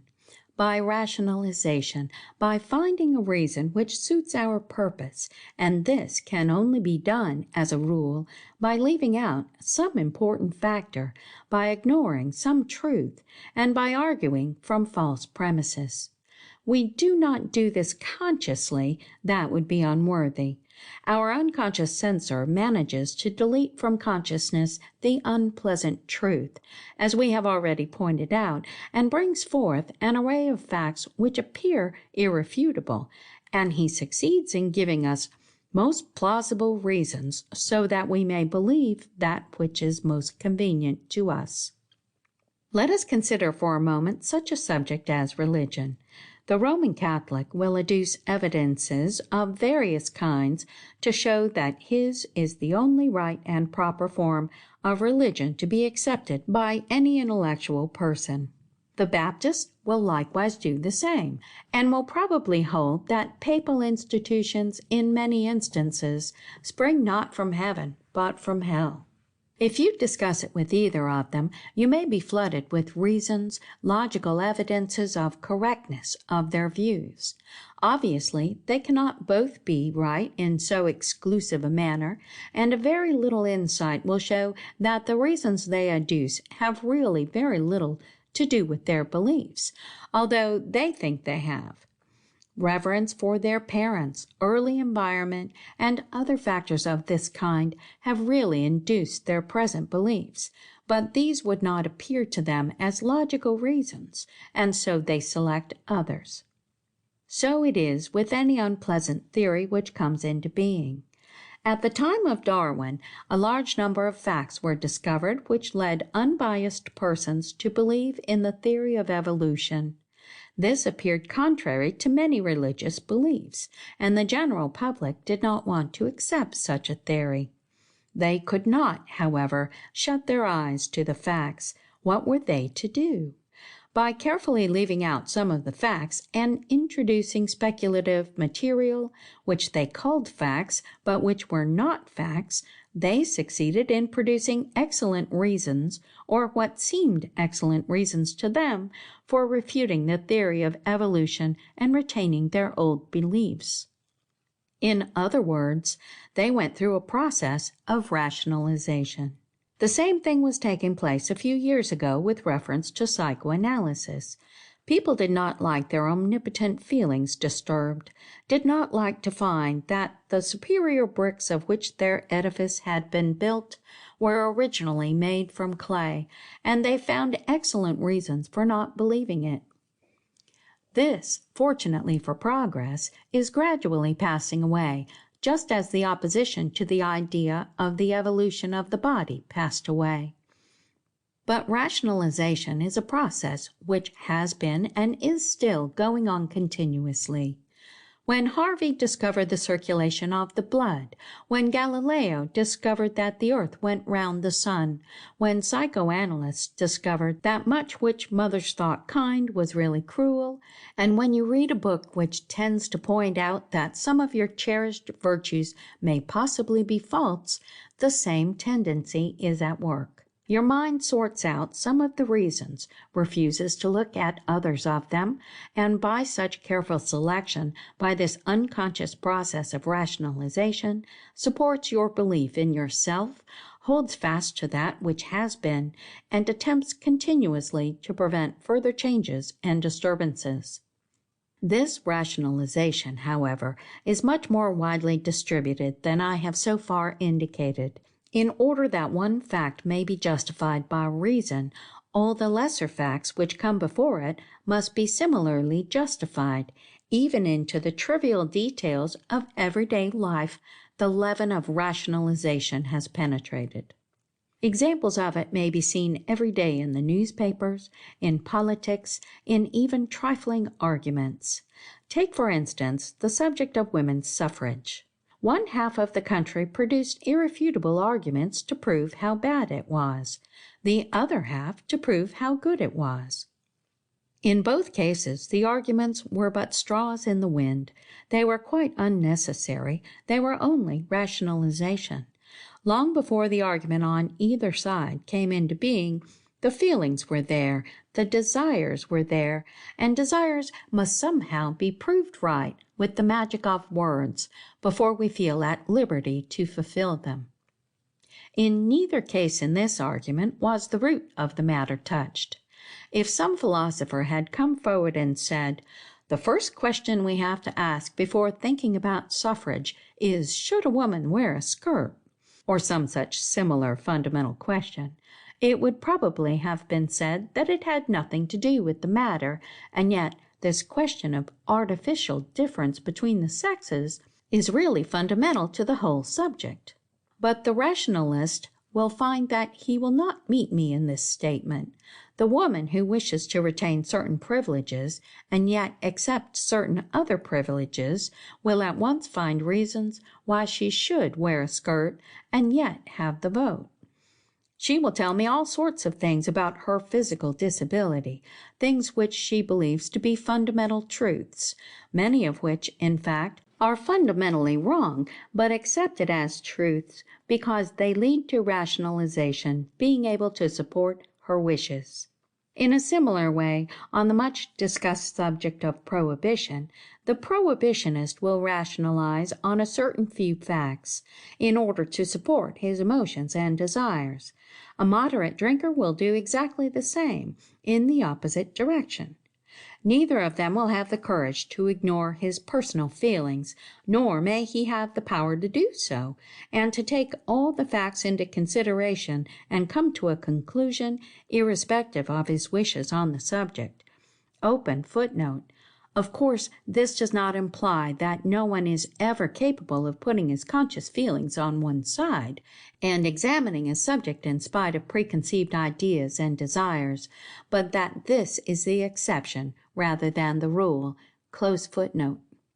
Of course, one of the other difficulties in the way of coming to correct conclusions in all these things is that people will insist on arguing upon subjects when the amount of real scientific knowledge they have on the subjects is extremely small.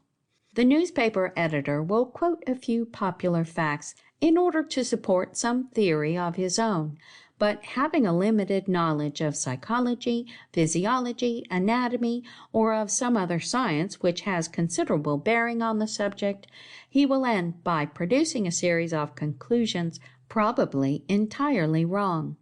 This, of course, is inevitable in our limited circumstances, but it should not be equally inevitable that we should hold firmly to our beliefs when we realize how limited is our knowledge of any one subject. And in order to examine facts and to get rid of rationalization as far as possible, we must try, with the utmost power at our command, to refuse that reaction of self-defense and self-pride which prevents us from looking at ourselves and from realizing that most of our opinions about ourselves may be completely erroneous. We must be prepared to accept temporary, not fixed, judgments based upon the evidence which we have. We must be prepared to reverse those judgments in the light of new evidence. We must be careful not to reject this evidence merely because we do not like it. It will now be seen how very necessary it is, in dealing with narcissism in particular, to understand something of rationalization, so that we may be on our guard in examining ourselves, against allowing this to play too great a part in our conclusions. Otherwise, with all the goodwill in the world, we may never succeed in making any improvement whatsoever in ourselves. The great scientists themselves have been amongst those who realized this. It was Darwin who wrote, as we have quoted in the earlier part of this book, "I had, during many years, followed a golden rule, namely, that whenever a published fact, a new observation, or thought came across me which was opposed to my general results, to make a memorandum of it without fail and at once, for I had found by experience that such facts and thoughts were far more apt to escape from the memory than favorable ones." And it was the great scientist Helmholtz who said, "It is better to be in actual doubt than to rock oneself in dogmatic ignorance." Part 2. Practical Applications. Chapter 10. Self-Analysis. In attempting to cure ourselves of hyper-narcissistic characteristics, there are several lines of treatment which may be followed, some of which depend upon the particular manifestation of narcissism with which we have to deal. One, however, which should be followed in every case, we borrow from the methods of psychoanalysis. We cannot call it psychoanalysis because the technique employed by an amateur in examining himself must be vastly different from the technique employed by a psychoanalyst in dealing with his patient. But it is a modification of one detail of the technique of psychoanalysis, which, if properly applied, may have far-reaching results. It is on the lines of that phenomenon which is known generally as abreaction, and is as follows. When an individual has come to the conclusion that he is suffering from some characteristic of narcissistic nature, which he would rather be without, he should, first of all, carefully call to mind, and if possible, make historical notes of the situations which stimulate the particular temperamental reaction to which he objects. If he can, he should go further than this, and recall as many as possible of the actual situations of recent date when this particular reaction has been called forth. If he have an ungovernable temper, for example, he should, in detail, go first into the type of situations which call forth that temper, and secondly, he should revise in detail the recent occasions upon which he has lost his temper, and thirdly, he should attempt to find out the particular moment, the particular words, the particular occasion which first began to stir feelings of temper within him, before he actually began to show violent manifestations of it. Having all these things set forth satisfactorily, it would be well if he spent half an hour every day for a considerable period in performing the next part of the treatment. He should go into a room by himself where he will not be disturbed, recline on a couch or a comfortable chair, and allow his mind to drift backwards year by year, remembering as far as possible every instance on which the unfavorable symptom has been called forth. He will find that if he does not concentrate too hard, but merely keeps in mind the various causes of his temper and recent manifestations of it, other times and instances will come into his mind unbidden. He will, in fact, be surprised at the amount of detail which he can remember concerning the matter.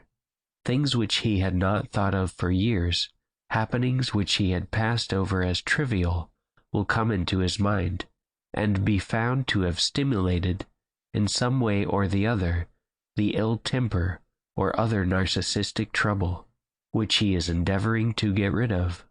He must take himself, as far as possible, right into childhood.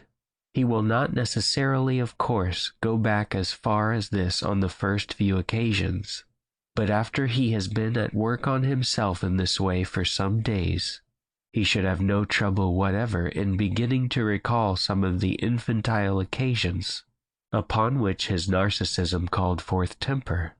In all the instances which he brings up into his conscious mind, he should write down and study not only the facts remembered, but also the emotions which he felt. These he should examine from every possible point of view, and see what narcissistic element appears to be present in them. Many memories will come into his mind of an infantile nature which do not express the particular symptom from which he now suffers, but will obviously have some bearing on it. These he should examine in the same way, because it is important for him to get into his conscious mind as much as possible of the various occasions in his life on which narcissism acted, when he was not conscious of it. Not only must he see how these various occasions were exhibitions of narcissism, but he must try and trace them back, and must compare them with his typical infantile methods of expression. These may be represented by shouting, crying, stamping, weeping, or any other infantile manifestations of those omnipotent fantasies, which now seem to him to be the starting point of his more recent expression of them. He has, in fact, to lay bare before himself as much as possible of his previously unconscious narcissistic life, its beginnings, its evolution, and its ultimate form. This making conscious of what was previously unconscious or but partly conscious is in itself a most potent factor in improvement, if he will have the patience to steadily persevere and go over daily, for a considerable period, the material he has brought to the surface. If he does not do this regularly, it is liable to sink back and become once again an unconscious factor and a determinant to his actions over which he has no control. This bringing into consciousness the unconscious causes and motives underlying behavior is, in psychoanalysis, one of the powerful factors at work, producing cures of neurotic obsessions and so forth, and it is equally potent with the minor temperamental abnormalities with which we are dealing here. For it means that previous mental conflicts which were either wholly or partially unconscious are now rendered conscious habitually, and a conscious conflict, or rather a conflict in which the forces at work become conscious, is far easier to direct than one in which the very forces themselves are hidden and unknown. Let us take a more material example for comparison. Suppose an officer to be in command of a company of soldiers out in the desert, and attacked on a dark night by savages. It might very well be that he was well armed, that his machine guns were efficient, but that he would be quite overwhelmed because he could neither see the savages nor know their numbers, their whereabouts, nor their armaments. But supposing that the War Office had thoughtfully equipped him with 1 or 2 good searchlights, which he could direct upon the savages so that the number of savages, their armaments, position, and so forth could be brought into his consciousness, he would be in a far better position, for he could direct his machine guns at the threatened points, instead of being forced to fire them wildly and as likely as not miss his targets altogether. Exactly the same happens with these manifold feelings to which I have just been referring. The more one can see of them, their histories, their evolution, their beginnings, the more one holds them in consciousness, and easier does the conflict between good and evil become in the individual. Again, this method of self-help which I have given here differs considerably from that pursued in psychoanalysis, in that it is following up only one unconscious factor, albeit one of the most important factors. But in psychoanalysis, we follow up in turn all the unconscious forces at work, great and small, and in any temperamental abnormality, there are certainly many more unconscious factors than narcissism concerned, although narcissism may be the predominant one. Thus, for instance, alcoholism, though always possessing a narcissistic element, frequently has other determinants present of an exceptionally strong nature, so that while an analysis of narcissism only may be of the greatest value in some cases, in others, where narcissism does not occupy so great a field, the other unconscious factors are too potent to allow much benefit to accrue from a partial self-analysis of this kind. In drug taking, however, there is a slight difference from alcoholism, for, as a rule, narcissism is nearly always the essential factor. It will be understood that narcissism links itself to almost any other characteristic, influencing it for the worse by fixing it more deeply and holding it back from becoming conscious more strongly than would otherwise be the case. The patient will find himself, during this self-examination, repeatedly trying to excuse himself. He will find himself saying, "I remember on such an occasion losing my temper, but on that occasion I was perfectly justified." Or in another instance, he may say, "I remember weeping," or "I remember being depressed or angry or impatient, but circumstances then existed which seemed to me proper occasions for such a manifestation to have taken place."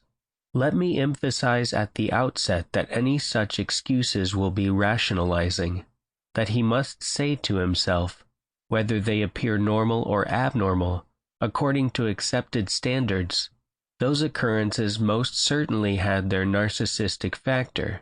For it must be understood that although there are many occasions when impatience or weeping may be looked upon, conventionally, as normal occurrences, that is only because everybody possesses certain imperfections due to narcissism.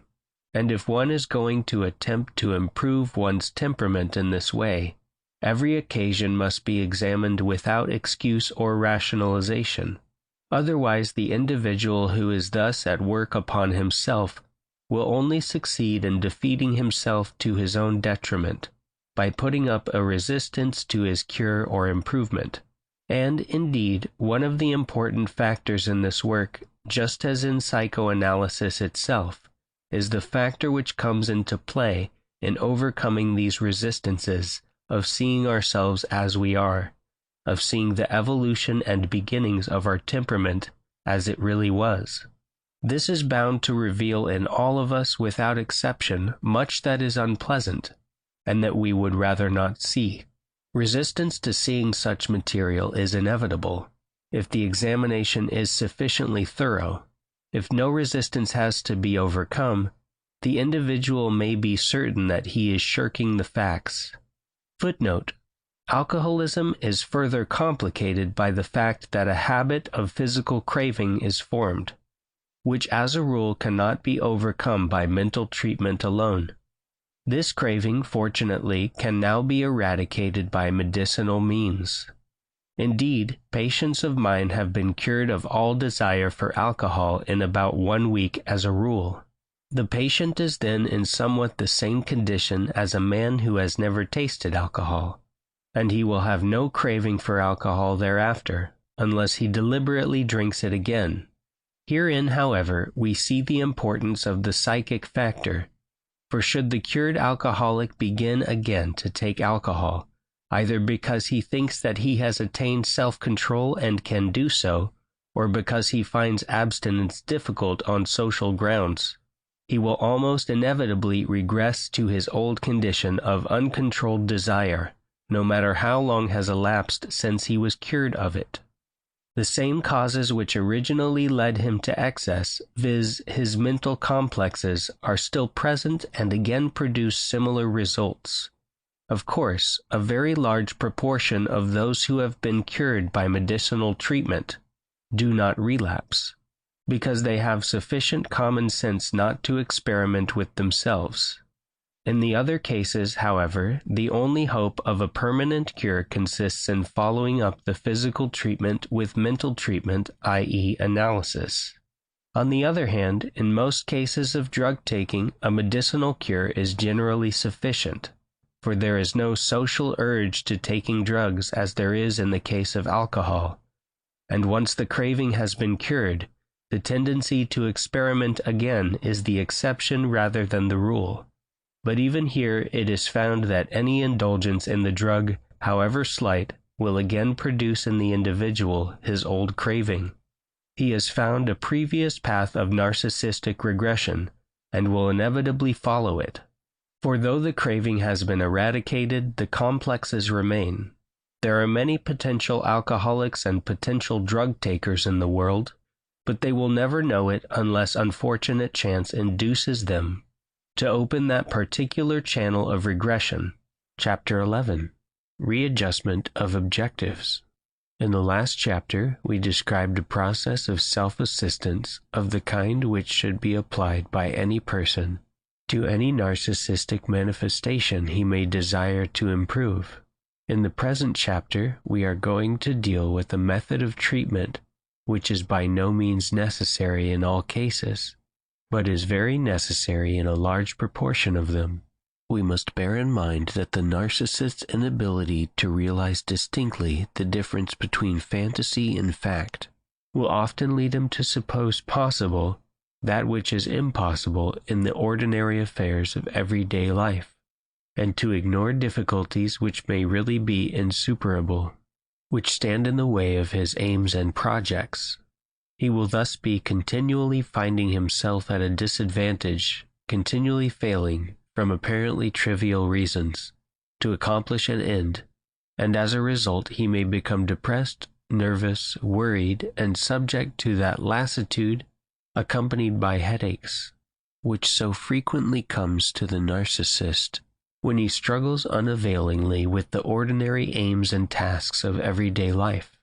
Moreover, not only does he fail to recognize the difficulties in the way of any particular task, but he fails to recognize the fact that two projects which he has in his mind may be incompatible with one another, or he fails to recognize that great time factor which I have mentioned before, and tries to condense more work and more visible results into a given period than is humanly possible. This type of narcissist is always considerably addicted to daydreams, with which, however, we shall deal in a further chapter. For the present, we are going to restrict ourselves to the question of arranging his aims and wishes on a sound and possible basis.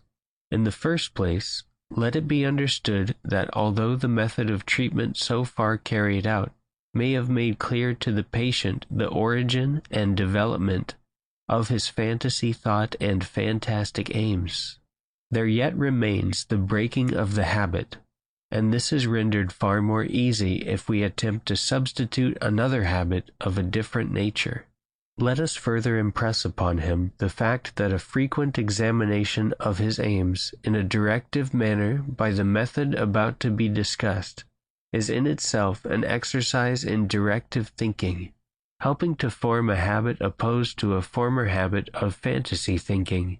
And lastly, let it be remembered that narcissists are generally very averse from making real personal sacrifices, which have no glamour attached to them, that they object to adapting themselves to reality which may be unpleasant, and that by the method I am about to describe they will have to deal in trivial things, and the conscious adjustment which they will thus make towards reality will gradually become habitual. What we are attempting to do now is to substitute directive thought and directive aims possible of attainment, for fantasy thought and impossible aims. Most people will find on self-examination that their aims are by no means clearly defined. They have an object in life, but it is vague in outline and ill-defined. It is often only a question of getting somehow through life with enough food to eat and sufficient fantasy thought to keep them from boredom. This again is especially the case with some women whose household duties require but little directive thought, since they are daily repetitions of the same thing. Dusting a room is a habit which becomes pleasanter if accompanied by fantasy thinking, whereas had that woman some definite aim, apart from the habit of house cleaning, it would be possible to accompany the room dusting with directive thought which revolved round the aim in question, and this would very much add to the pleasure and efficiency of the individual's life. If a person, on self-examination, finds that his aims are not clearly defined, or are in conflict with one another, or, on the other hand, that his aims or thoughts are in part fantasy and impossible of fulfillment, that person should at once deliberately remold and restate his aims so that they become a. clearly defined, B. Clearly possible. Moreover, the aims should be of two kinds. 1. Immediate. 2. Remote. The remote aim is the ideal for which he is striving, and however high that ideal be, it should be of a kind possible of fulfillment, not necessarily in the lifetime of the individual in all cases, for he may be working for something of which he does not expect fulfillment for even hundreds of years. Yet it may be perfectly legitimately termed a real aim, as opposed to a fantastic one. Now, the first thing which the individual should bear in mind is that an immediate aim should always be in harmony with the remote aim. Let it also be borne in mind that when we state that the aim should be clearly possible, we do not only mean that the aims should be possible from a point of view of external environment and circumstances, but also having regard to the patient's own intelligence, willpower, education, and physical health. In other words, possible in the case of this particular individual. Now let us consider in detail the further course to be pursued by the person who proposes to treat himself on these lines.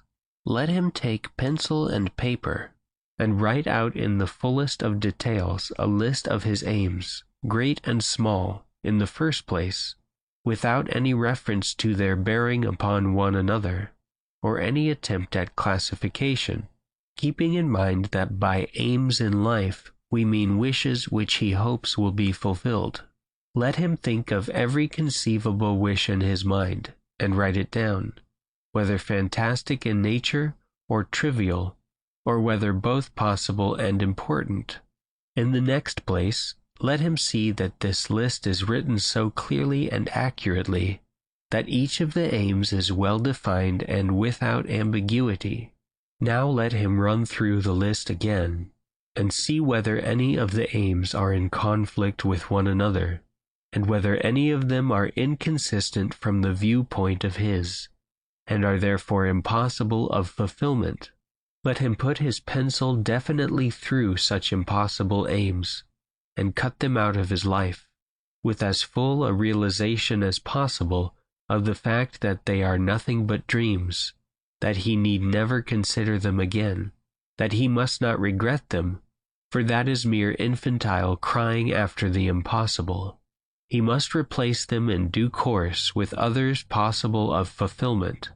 Now let him take the revised list and separate it into two divisions, writing the aims down again under the two headings: 1. Immediate aims, and 2. Remote aims. Here he will have to bear in mind one of his chief faults, if he be strongly narcissistic. Such persons in their fantasy carry their aims to completion long before reality can permit of it. The time factor is not realized, and hence they have a great tendency to confuse remote aims with the immediate aims, in their desire to see immediate results. Hence, also, because they cannot soon see such results, they give way to despair, become depressed, and have the tendency to regress to the infantile characteristics to which I have already referred. Here lies the importance of dividing the aims into immediate and remote. For as soon as the individual's mind has grasped the fact that an aim is necessarily remote, and therefore impossible of immediate fulfillment, he is much more able to adjust himself to these facts, and to pay real and undivided attention to the immediate present. Apart from the fact that sorting and adjusting of the aims relieves the mind of many previous conflicts, it acts as a stimulus to a considerable amount of directive thinking, and the patient will be surprised at first to find the amount of time it is possible to spend in a really useful recasting of his life interests. It was not until the author himself took pencil and paper and classified his own aims, and put down the points for and against each, and attempted to see the disharmonies existing amongst them, that he realized the full value of this procedure. It might be thought that in a very short period any person could put down all his aims, and that but little modification would take place in them from day to day. This, however, is very far from being true, as will be seen by anyone who carries out this method fully. Perhaps at this point the details taken from a case of a woman suffering from a nervous breakdown, in which I used this method as a subsidiary form of treatment, may not only be of interest, but will also throw some light on the practical working of the method. I may mention that her chief troubles were insomnia, constant worrying, great depression, and inability to settle down to work of any kind. In the first place, this patient commenced by stating that she had no aim in life at all. She had to admit, however, immediately after, that she had at least the aim of wishing to get well, or otherwise she would not have come to me. On being asked why she wished to get well, several subsidiary aims appeared. For the most part, they were rationalization, and I knew these aims would be thrown over in due course. But that, for the purpose in view, did not matter. I told her to go home and write down her aims, in the manner I have just indicated. The following was the list brought to me on the next day. 1. To be well. 2. To be married. 3. To become a doctor. 4. And if I cannot do that, to become a masseuse. 5. Or a psychoanalyst. 6. Or a private secretary. 7. And I should like to have 2 children. With this rather pathetic list in front of me, I asked her to give as far as possible the reasons she had for these various wishes, and to examine these on the lines I had indicated, with the following results. 1. To get well. The reason for this aim is obvious. It is necessary in order to obtain the others, she said. 2. To get married.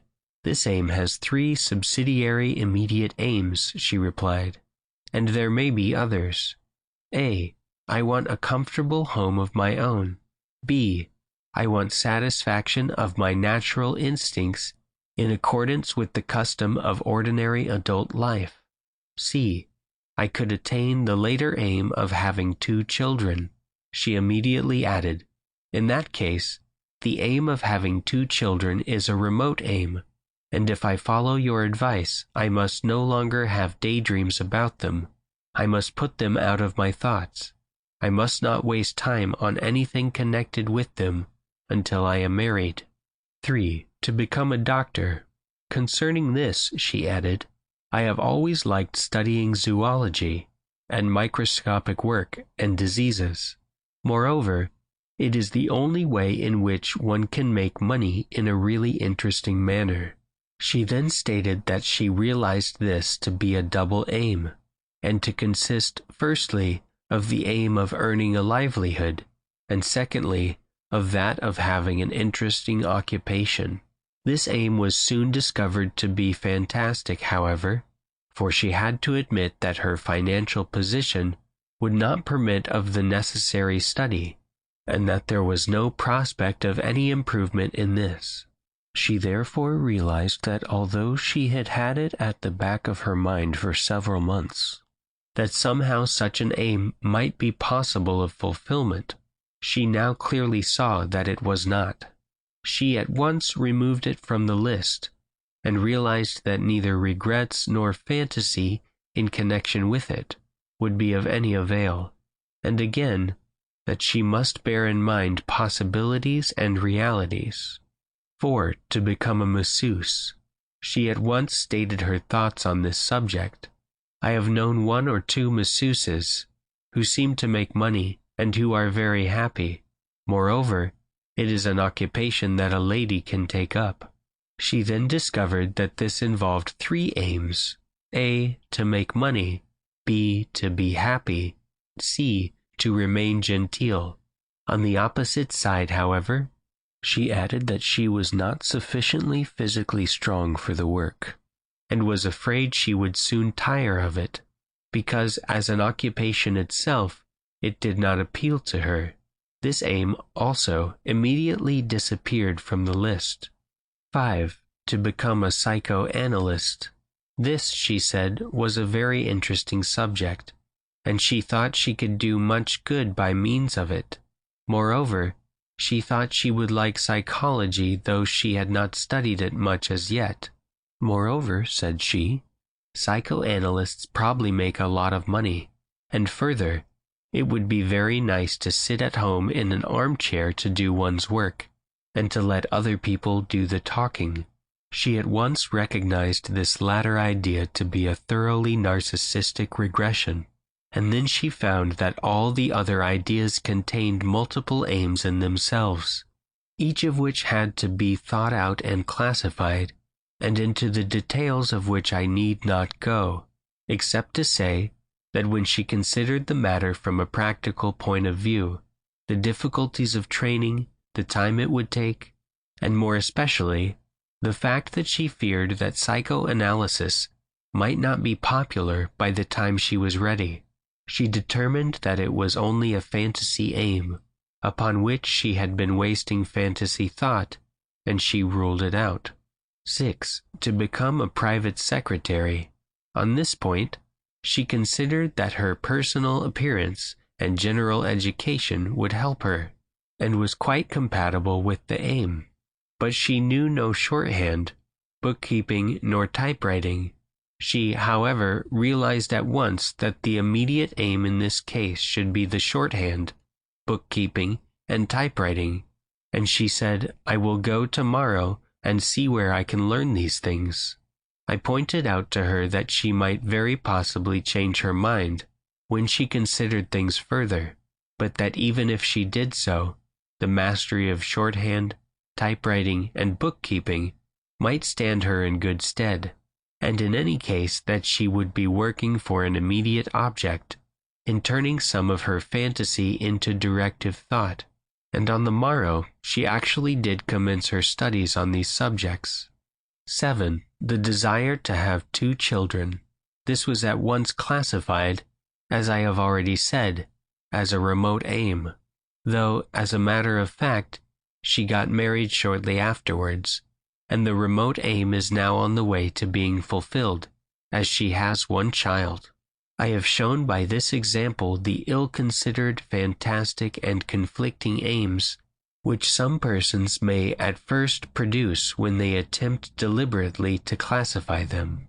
But it must be remembered that each of the subsidiary aims, which she had discovered her primary aims to be divided into, were in turn again capable of being divided into further subsidiary aims. And the next stage of this form of technique is to discover these. Day by day the pencil and paper must be brought out, and a list of aims and wishes for that day compiled and considered. They must be, in turn, examined to show, 1. Whether they are compatible with one another, 2. Whether they are compatible with other immediate aims, 3. Whether they are compatible with the remote aims. A strong attempt must then be made to eradicate any aims or wishes which are antagonistic to one another, or to the primary aims of the individual, which have already been passed as real. As progress is made, definite and personal aims will be developed day by day. Many of these, no doubt, apparently trivial, others at least important for the day in question, all important from the point of view of developing the habit of thinking in terms of reality. For instance, on one occasion, the lady above mentioned wrote on her list in the morning that she wished to work hard at her shorthand in the early part of the day, to go to a matinee in the afternoon, and to a dance in the evening. On consideration, however, she came to the conclusion that the dance in the evening, following after the day's work and entertainment, would probably interfere with her next morning's work, and it was not, moreover, compatible with that immediate aim of regaining complete health at the earliest possible moment. It was, therefore, rejected. The lesser aim was recast, and a quiet dinner with a friend substituted. Only by such rigorous and possibly painful self-treatment can the narcissist's conflicts be regulated and viewed in a proper perspective. Every daily aim has a further subsidiary aim appertaining to it. For instance, a man may have made up his mind to devote a certain part of the day to studying. The lesser aim includes the subject to be studied, the amount to be done, and the time to be occupied. It is important that he should not overestimate the amount he can get done in a given time. One reason why so much detail should be considered is that it is astounding how excessively a person with a tendency to fantasy thought overestimates the amount of work it is possible to get through in a given time. No sooner is a task commenced than he expects it to be almost finished. The daily program frequently includes far more than is possible, and he forms a habit of being late for everything. All this being merely the ordinary omnipotent idea of childhood, which fulfills a wish and fantasy as readily as it is formed. I must now give a warning that those who follow this method are, at first, nearly always extremely impatient for results, for this very reason that they do not realize the time factor, and they must realize and consciously and patiently accept inevitable delay, with the assurance that if they can overcome their narcissism sufficiently to persist in the method, they will steadily and gradually develop a habit, an attitude of mind which devotes its energy to directive thought, to real aims, and to displacing from themselves the fantastic medley which was there before. Chapter 12. Readjustment of Thought. We have seen in an earlier chapter how one of the ways in which narcissism manifests itself is in daydreams. We saw how a child would substitute a fantasy or daydream for a reality, and so fulfill its wishes and desires in this unreal manner. And we saw how, if this were persisted into excess, the same or a modified method of fulfilling one's wishes in realms of fantasy would remain even in adult life. I may here remark that even very little daydreaming constitutes excess, and is bound to have a deleterious effect upon the efficiency and happiness of the individual's life, unless perhaps that individual is mixing sufficient directive thought with his fantasies, as in the case of a novelist or artist. For instance, in realizing this, it must be borne in mind that time and energy spent in fantasy thinking are time and energy lost to reality and fact.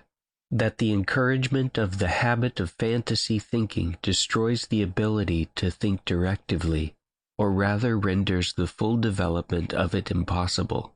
Moreover, by encouraging daydreams, we are simultaneously holding on to our narcissism and making it more likely that it will also find outlets in other deleterious ways. For instance, the worrying nature, which is constantly thinking of possible troubles to come, and of how past troubles might have been avoided, is indulging in a form of fantasy thinking. If the habit of fantasy thinking has been cultivated for pleasurable purposes, a channel has been opened which will be used without conscious intention for other kinds of fantasy as well. The habit of worrying to which we have just referred is an example of this. Worry consists in weaving fantasies about something which cannot at the moment be influenced directively. It may be about something which has happened and therefore cannot be influenced at all by thinking about it, or about something which may happen, but over which the thinker has no immediate control, and it consists in going over all the mays and mights connected with the case, and experiencing the unpleasant emotions belonging to each fantasied situation. In order to get rid of this worrying habit, to close the channel which permits of it, a person must simultaneously cut out pleasurable daydreams also, and thus close the channel entirely. Therefore, let us recommend the individual who indulges largely in daydreams to get rid of the habit as soon as possible. Those who have other abnormal characteristics which they wish to eradicate should understand that they must simultaneously get rid of their daydreams. And this means pulling oneself up not merely when one discovers oneself imagining some glorious vista in which one occupies a principal but impossible part. It means similarly pulling oneself up in 1,000 little ways. It means catching oneself whenever one wanders from a type of directive thought to a type of fantastic thought. For instance, in the examination of one's aims, one is thinking directively, and one comes to the conclusion that, say, a course of shorthand and typewriting shall be taken at once, that the aim of being a secretary is one suitable and compatible with one's attainments. At this point, it is very easy for the individual to suddenly find that he or she has become, in daydreams, the secretary of a duke or American millionaire. And if he does not pull himself up at this stage, he will find that the duke's money has been left him, or she will find that she has married the American millionaire. And so the fantasy goes on. It starts in reality, but the narcissistic temperament takes it right away from this. It must be nipped in the bud at the very beginning, if the habit of directive thought is to be established.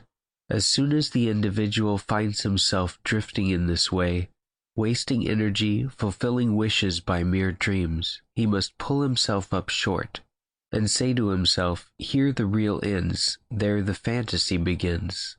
This is the point I must come back to. I must deal with this matter from the real point of view only, without allowing this fantasy to intrude itself. And here again, much patience will be needed. For if the habit has already been cultivated, he will soon be back in fantasy again, probably in less than 5 minutes. But fantasy thought does not only mean daydreams in the sense in which we have spoken of them here. It may take all sort of disguises. And what would be fantasy thought in one person would be directive thought in another. In one case, the environment and education and inherent ability would not be of that order which could make the thoughts come to be facts. In the other case, the abilities of the person might be sufficient to do so. Thus, were an ordinary person to sit in his armchair and fantasize a wonderful plan for the conquest of Europe, without having either the will or the means of carrying out his ambition, that would constitute fantasy thinking pure and simple. If, however, a Napoleon did the same, with the will and the possible means, with the near aim at hand in the conquest of a small country, and the subsequent conquest of Europe as an ultimate one, his method of thought would have to be described as directive thinking, so that similar thinking in two different individuals may really be classified as two different principles of thinking.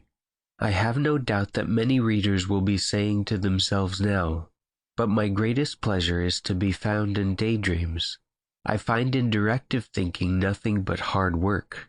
In such a case, if the individual cannot enjoy his directive thinking, and he gets no emotional discharge by means of it, it is possible that his aims in life are unsuited to him, or that he has not sufficient aims in life, that his time is not as fully occupied with interesting acts as it should be. In such a case, subsidiary aims should be formed deliberately, wherein he could take an interest in directive thinking. For it may be accepted as a fact that, with proper cultivation and education, more real pleasure can be found in suitable directive thinking than in any amount of daydreams. It is also a further fact that the individual's energy is not then wasted, but is more or less efficiently utilized. Moreover, instead of losing strength of character, he is now gaining it. Let it be borne in mind always that continual indulgence of fantasy thought, from its very ease, breeds the habit of inertia, for the individual's aims and wishes attain fulfillment without any need for activity on his part. And here a vicious circle is produced, because the inertia, which he has thus encouraged, now in its turn tends to make him resort to fantasy the more. It is easy, of course, to say, I will cut myself off from fantasy thought. I will pull myself up whenever this occurs and leave it alone. But it is by no means easy to act up to this resolution. If, however, another kind of directive thought is deliberately substituted for the fantasy, the task is made very much easier. If the water in the bath is too hot, and we want it to cool rapidly, we do not merely turn off the hot tap, we simultaneously turn on the cold. The task will be rendered more easy still if the individual selects his subject of directive thought to replace fantasy beforehand, not waiting until the time comes.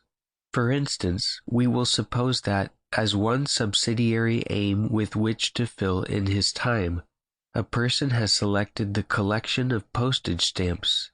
He will each day have in front of him some page which he wishes to arrange in chronological order, to consider from the point of view of watermarks and perforations. And he may make up his mind that as soon as he finds himself dealing in fantasy thought, he will not only cut out the fantasy thought, but will at once start arranging in his mind the stamps which he was shortly going to arrange in his book.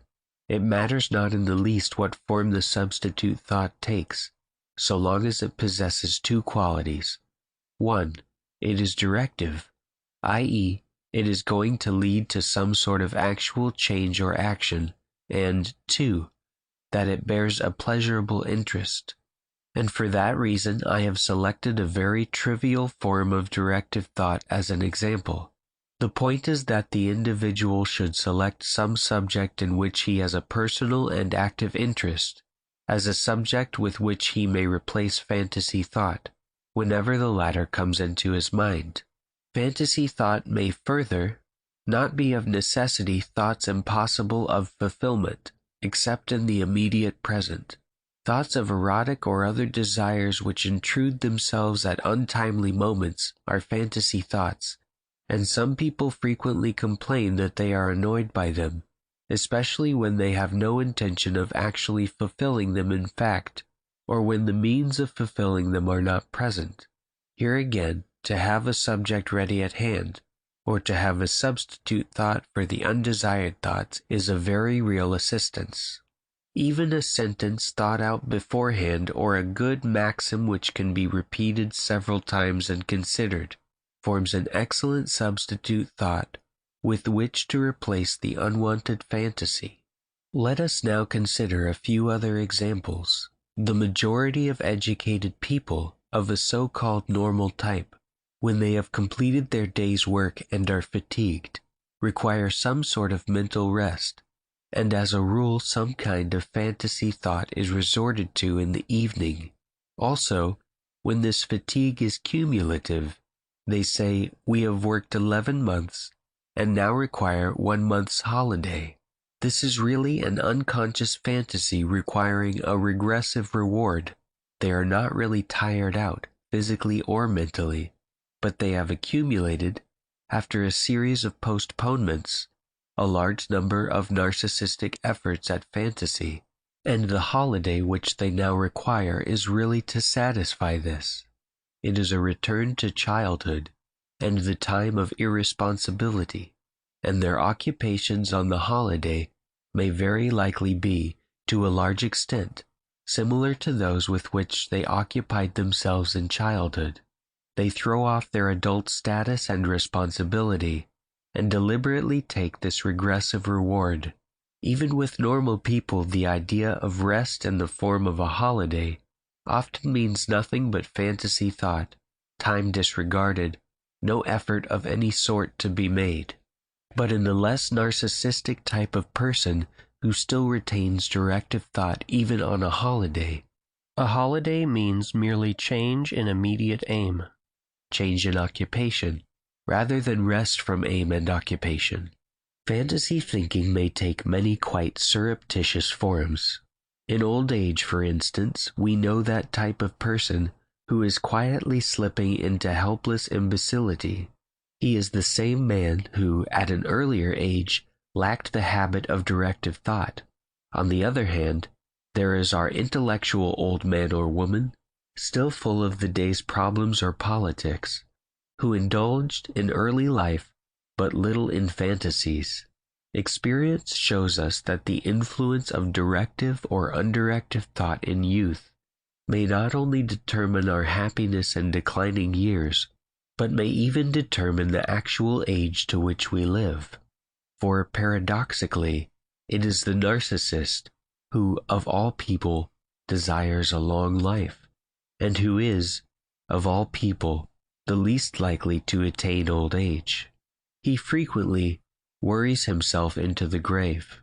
We have not yet exhausted the forms of fantasy thought, a casual conversation between acquaintances, in which no information of value is imparted, in which merely some emotional material is brought to the surface and thrown out, is undirective thought. The first person, interested in some emotional experience, recounts to the second the facts of that experience, often without arousing any emotional feeling in the second person.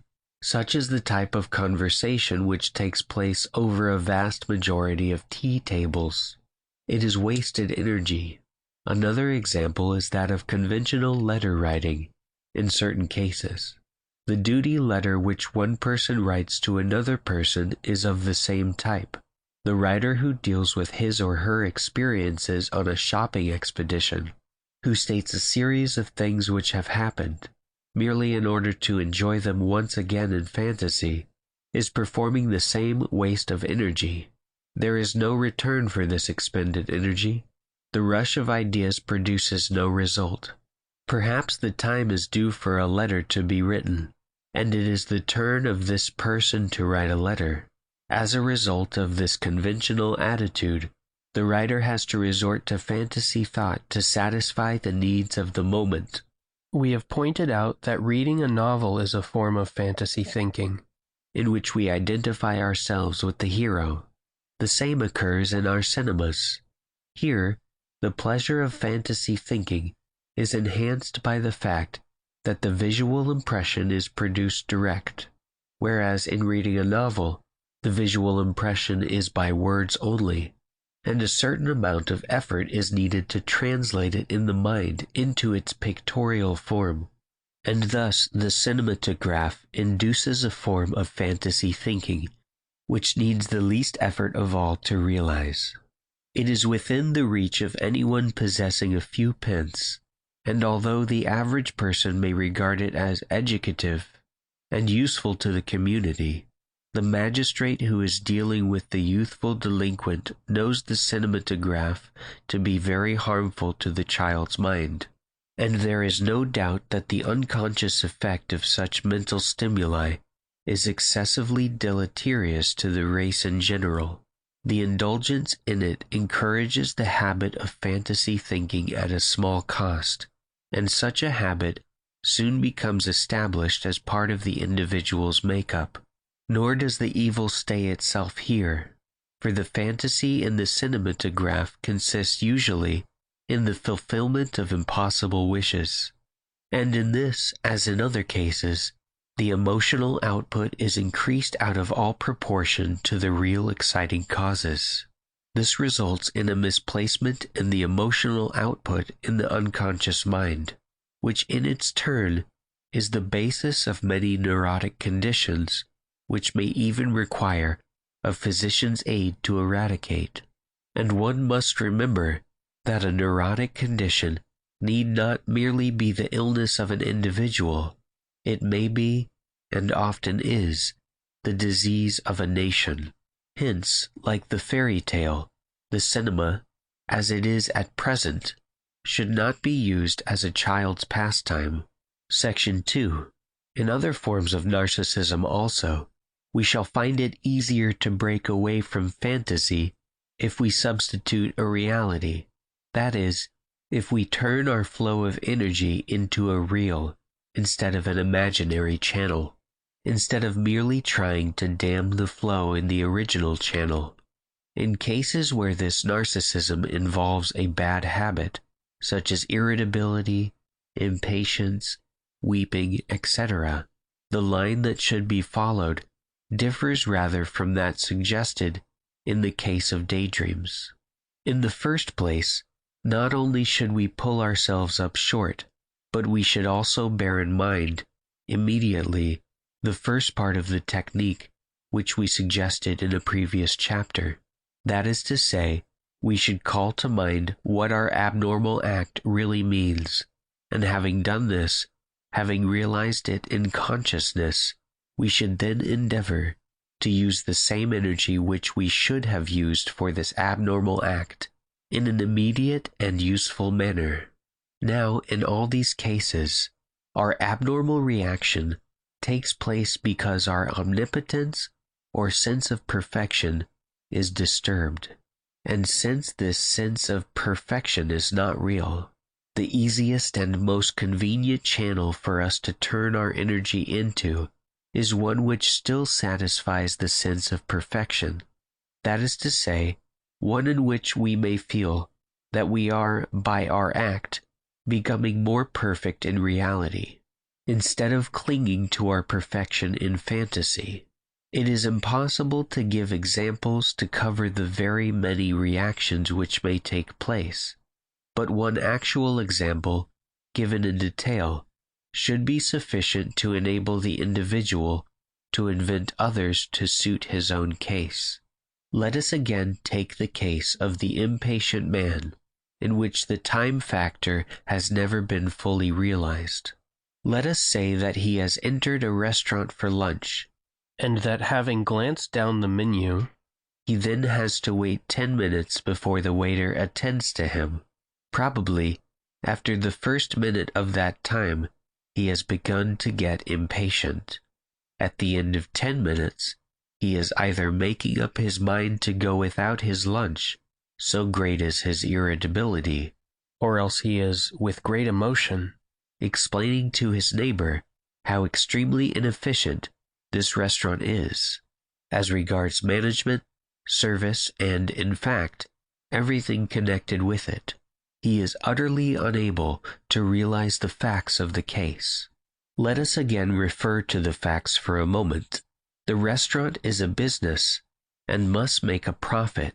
In order to do this, only a limited number of waiters can possibly be kept, and the number of these has to be regulated by the average number of customers, by the profit which it is possible to make in the neighborhood, and other factors. In the second place, the luncheon hour is one at which the number of customers is well above the average, and therefore in which the service is bound to be the slowest.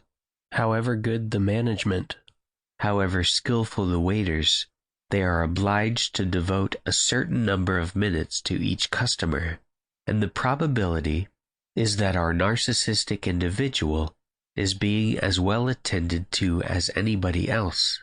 He does not realize this, however. He is not dealing with the facts at all. He merely knows that he wishes for an immediate meal, that his sense of perfection is thoroughly disturbed, and his unconscious idea is that if he is sufficiently impatient, what he wants will come to him immediately, just as it did in childhood. Now let us see how he may deal with himself. We will suppose that he has read this chapter before his next visit to the restaurant in question. Once again he sits down. Once again he finds he is kept waiting. His impatience begins to manifest itself in its early stages. He pulls himself up, and the first thing that he does is to realize the causes of his impatience. As set out in the last paragraph, he must go quickly over the original causes of his narcissism in infancy, and of how he obtained means of satisfaction, and so developed his present habit of thought. He must run over the facts concerning the restaurant, and realize that it is a business place, and that it is at its busiest hour. In other words, he must get into full consciousness the various factors associated with this narcissistic outburst of impatience. Then, let him realize as a kind of summary what I am actually objecting to is the disturbance of my unconscious feeling of omnipotence and perfection. Let me, however, turn this energy, utilize this time during which I am waiting in attaining a step nearer real perfection, instead of bemoaning the loss of my imaginary perfection. Now a step towards real perfection will be attained, if I overcome this habit of impatience. Let me, therefore, utilize this time in sitting here patiently, in worrying no longer about the time the waiter is taking, in being actually pleased with the fact that I am becoming more patient, and that my time is being usefully filled with a directive aim, which has at its object the same ultimate idea as the original fantastic one, namely, that of perfection. Critics may here suggest that this long monologue on the part of the impatient individual might have been cut short by allowing him to say, "Obviously, the waiters are busy. It is no use being impatient. Let me be patient." I must point out, however, that the result would probably not have been the same. The longer method has its value in the fact that he brings into consciousness the two ideas of perfection, the narcissistic idea, which is being hurt, and the real idea, which he is desiring consciously to obtain. And it is very much easier to turn energy from one channel to another if there are lines of similarity between the two channels. Hence, when one's sense of perfection is assailed, let one turn one's energy into some form of thought which still satisfies the idea of perfection attained or attainable. A similar process can be gone through with any other narcissistic form of trouble, and consists in recapitulating the causes, and in reaching a determined effort to deflect consciously the energy from the fantastic into the real. The same principle holds good for all temperamental troubles of this sort, but the individual will have to devise for himself a suitable formula to use to suit the needs of his own case. Autosuggestion. Suggestion in one form or another plays an extremely important part in the life of everyone. Suggestion consists in impressing upon the unconscious mind some idea or thought in such a way that the unconscious mind will take it and absorb it as part of itself, and utilize it unconsciously and instinctively. Quite unconsciously, throughout childhood and adult life, we are receiving suggestions from the actions of those around us. For example, I remember as a boy going repeatedly with a relative to a friend's house. At the time, I did not notice that my relative invariably used the knocker and never rang the bell, or rather I did not consciously notice it. On one occasion, I myself was sent with a message to this house, and although I was in the habit of ringing bells whenever I went to other houses, at this particular one I instinctively knocked only. The suggestion that I should knock upon that particular door had been implanted in me by the fact that I had repeatedly seen the same action take place, although I had paid no conscious attention to it. It had impressed itself upon my mind as the right action to take place, under the particular circumstances attending a visit to this house, so that I performed the action itself automatically, without any further thought in the matter. The example impressed itself upon my mind, because while I was in the house on this occasion, a man came to mend the bell, which had been out of order for many months. Hence the reason my relative invariably knocked. Suggestion of various kinds is a very powerful factor, and as in the example given above, it is for the most part an unconscious factor in determining our actions. But it is possible for us to give ourselves conscious suggestions which will afterwards cause us to act automatically, in accordance with the suggestion. A great deal too much, however, has been claimed for suggestion in recent months.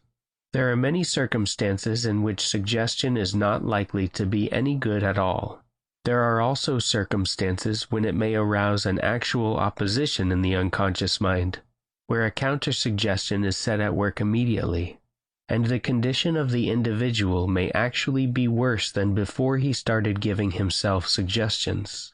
Apart from other things, one factor may be mentioned which is very antagonistic to suggestion, and that is fear, possibly fear which is for the most part unconscious. Thus, supposing that the alcoholic gives himself the suggestion that he shall pass a public house without going into it, and he has a definite fear of the wish to go in, he will probably find that in suggesting that he shall not have the wish, he is actually reinforcing the strength of the wish which is there. His unconscious counterwill is at work, and turning the force of the suggestion in the wrong direction, and he will very likely succumb to temptation more readily than before. Hence, in a subject where we have acute fear of failure, suggestion must be very carefully dealt with. Moreover, suggestion, to be efficient, must have other things in its favor. Some knowledge, in fact, of the underlying causes of the deleterious action which we wish to eradicate. It is not impossible to improve oneself by suggestion, even though one may be ignorant of the cause of one's trouble. But I have found that it is infinitely more easy to obtain this improvement if one has previously brought into consciousness the underlying cause, and can therefore direct one's suggestion to this rather than merely to the effect or symptom. I have myself devised a method for the use of certain of my patients by means of which suggestion may be directed to both the cause and result, as indicated shortly. Ordinary methods of suggestion are frequently merely directed to the cure of the symptom rather than the disease.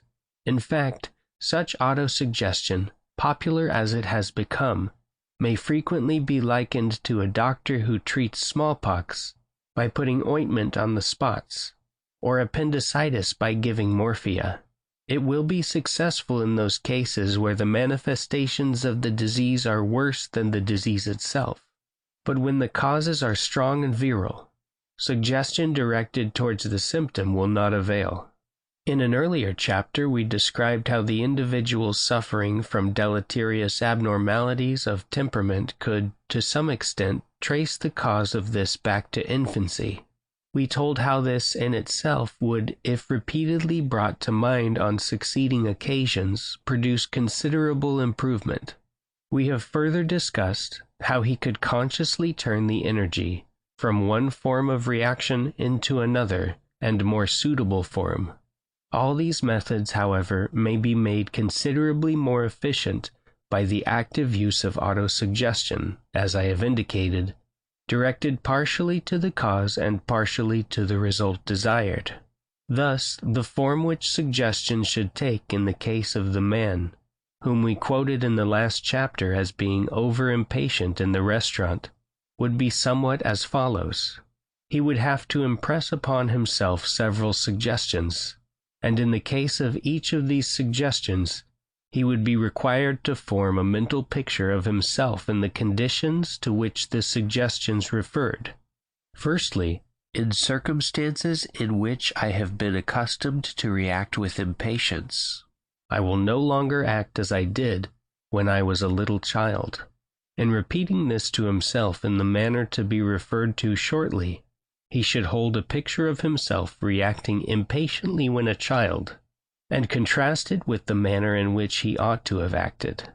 Secondly, under conditions which have previously caused me to react with impatience, I will in future at once think out the real circumstances of the case, and another suitable mental picture should be visualized here, as also in each of the following suggestions.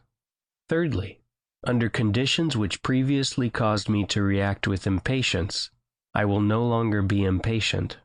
Fourthly, under conditions to which I have been accustomed to react with impatience, I shall now devote my energy to perfecting myself in reality. Thus he is taking himself through the stages from childhood onward, and re-educating himself in each stage by means of a forced education in which the individual grows up in reality from the point at which he stopped in childhood. Not one, but all these thoughts, and possibly even intermediate ones that may develop, should be impressed upon the unconscious mind, so that they may act automatically. As to the method which should be adopted by the patient in giving himself suggestions, I recommend the following: that he first of all write down briefly the results of his self-examination, that he should take those results in chronological order, and write down from them suitable suggestions dealing with the various stages, such as I have just written, with regard to the impatient man. That every night and morning, or at any other time during the day, he should for 5 or 10 minutes lie down, relax himself, and close his eyes. That he should then repeat to himself 15 or 20 times each of the suggestions, taking the earliest first, then the next, and so on. They need not be repeated out loud, but if repeated under the breath and accompanied by a suitable movement of the lips, it will suffice. Effort should be avoided. Suggestion is not an effort of will, so much as an impression effected by the imagination. When an individual is giving himself suggestion, he is not fighting an active battle. He is merely allowing ideas to sink into his mind. And if they are repeated often enough, like drops of water which in time wear a channel in the stone, they will make their mark and produce their effects in due course. Suggestion, in fact, minimizes the need for the use of willpower at any given moment in a difficult situation. If the battle has been fought out beforehand in imagination, it will automatically succeed when the time comes. The will has played its part previously when adopting the method of suggestion. This is not a textbook on suggestion, and I do not propose to go further into the method here. I merely wish to point out the practical efficiency of the use of a certain amount of autosuggestion when applied in conjunction with the other methods of combating narcissism already outlined, and when applied in an intelligent manner, so that not merely the symptoms, but the original causes themselves shall be affected by it. Conclusion. The previous portion of this book has been devoted to showing how narcissism may be harmful, and how in its endeavor to obtain satisfaction, it may render the individual unhappy in the utmost degree. It is possible that the reader will have gathered that the author regards narcissism as wholly and completely a useless and detrimental element in life. The more so, since at various points we have had to emphasize that, in one form or another, very little of it persisting in adult life may be a great deal too much. It should be realized, however, that narcissism, to a slight extent, and at certain periods, plays an important and also necessary part in the individual's life. We mentioned at one place that a certain amount of identification was beneficial in choosing one's life partner, whereas too much identification might lead to one's choosing a sexual partner of the same sex. A small amount of identification might lead to one's choosing a partner with the same tastes, and would further lead to a tendency to enjoy whatsoever the other one enjoyed, and to dislike what the other one disliked. And this similarity would lead to a certain harmony in life. Narcissism is a normal thing in the newborn infant, and narcissism is the root of many virtues. But its final adult form must be sublimated and very much attenuated. It is like the salt in cooking. A little is essential to bring out the flavor, but a very little more spoils the whole dish. A certain amount of self-love, self-appreciation, self-importance, and self-consciousness of one's own capacities is necessary in every one. Without it, he would be ill-prepared to cope with men and circumstances. But this necessary self-importance and self-appreciation is not, as many might think, due to narcissism alone. It has a slight narcissistic element, but it is largely a resultant of other unconscious instincts, which we have not attempted to deal with here, and we only mention it lest the reader should draw the conclusion that these necessary elements in our character are drawn purely from a narcissistic basis, and that he should therefore be left puzzled as to how, if he should eradicate narcissism, he would be able to retain necessary characteristics which apparently belong to this same instinct. It is also very necessary for the reader to bear in mind that much which may be developed from narcissism is useful, even though the original from which it came may be dangerous and harmful. Moreover, a certain amount of enjoyment of fantasy, such as is obtained from novels or theaters, may be in many people quite a useful and adequate form of relaxation. With them it may be strictly cut off from real life, may be strictly limited as regards to time and place, and, in fact, entirely under their control. In such persons it forms a useful element in their lives. I do not say that if their early education and environment had been different, they might not possibly possess an even better form of recreation, but merely that, taking facts as they are, in certain cases it forms a useful factor in the working scheme of life. In others, however, in those where it has exceeded the limits of absolute control, it is necessary, for the time being at least, to attempt to cut it out as completely as possible, because where it is allowed slight free play, it is liable to get out of hand, unless it can be dealt with absolutely at the will of the individual. Hence the necessity for such stringent treatment as I have laid down in the previous chapters of this book. I have attempted to show that happiness is, for the most part, within the individual's own grasp. Happiness comes from within the individual and not from without. Unhappiness must not be confused with pain, either mental or physical, for pain is a normal reaction to a harmful stimulus which all are liable to feel. It is for the most part beyond the individual's control, so long as the stimulus persists. But the peace of mind, the absence of worry, of irritability, of perpetual uneasiness, which we call unhappiness, lies within the control of everybody. It largely consists in continually recognizing what facts are unchangeable, and ceasing to bemoan or fantasy about these unchangeable facts. It is true that the road to happiness may be difficult if we have long been accustomed to tread the path of narcissism, but it is equally true that if the advice laid down in this book be followed patiently and systematically, a very much happier frame of mind will be attained as a result. In a few cases, narcissism is not a predominant factor, causing the temperamental disturbance, although superficially it may appear to be so. In such cases, where other primitive instincts are really of paramount importance, the same degree of improvement will not be attained by this method of self-treatment, and only a more prolonged course of regular psychoanalysis is likely to produce the desired result. Happiness is not to be found by seeking happiness in the direct sense. This, I am aware, sounds very much like a mere high-sounding thought of a writer. It is the sort of phrase that people dismiss with the remark, "That is all very well in theory." This statement, however, is not made from any moral or sentimental point of view, nor on any purely theoretical grounds, but as a scientific fact, which has been demonstrated as the result of psychological research.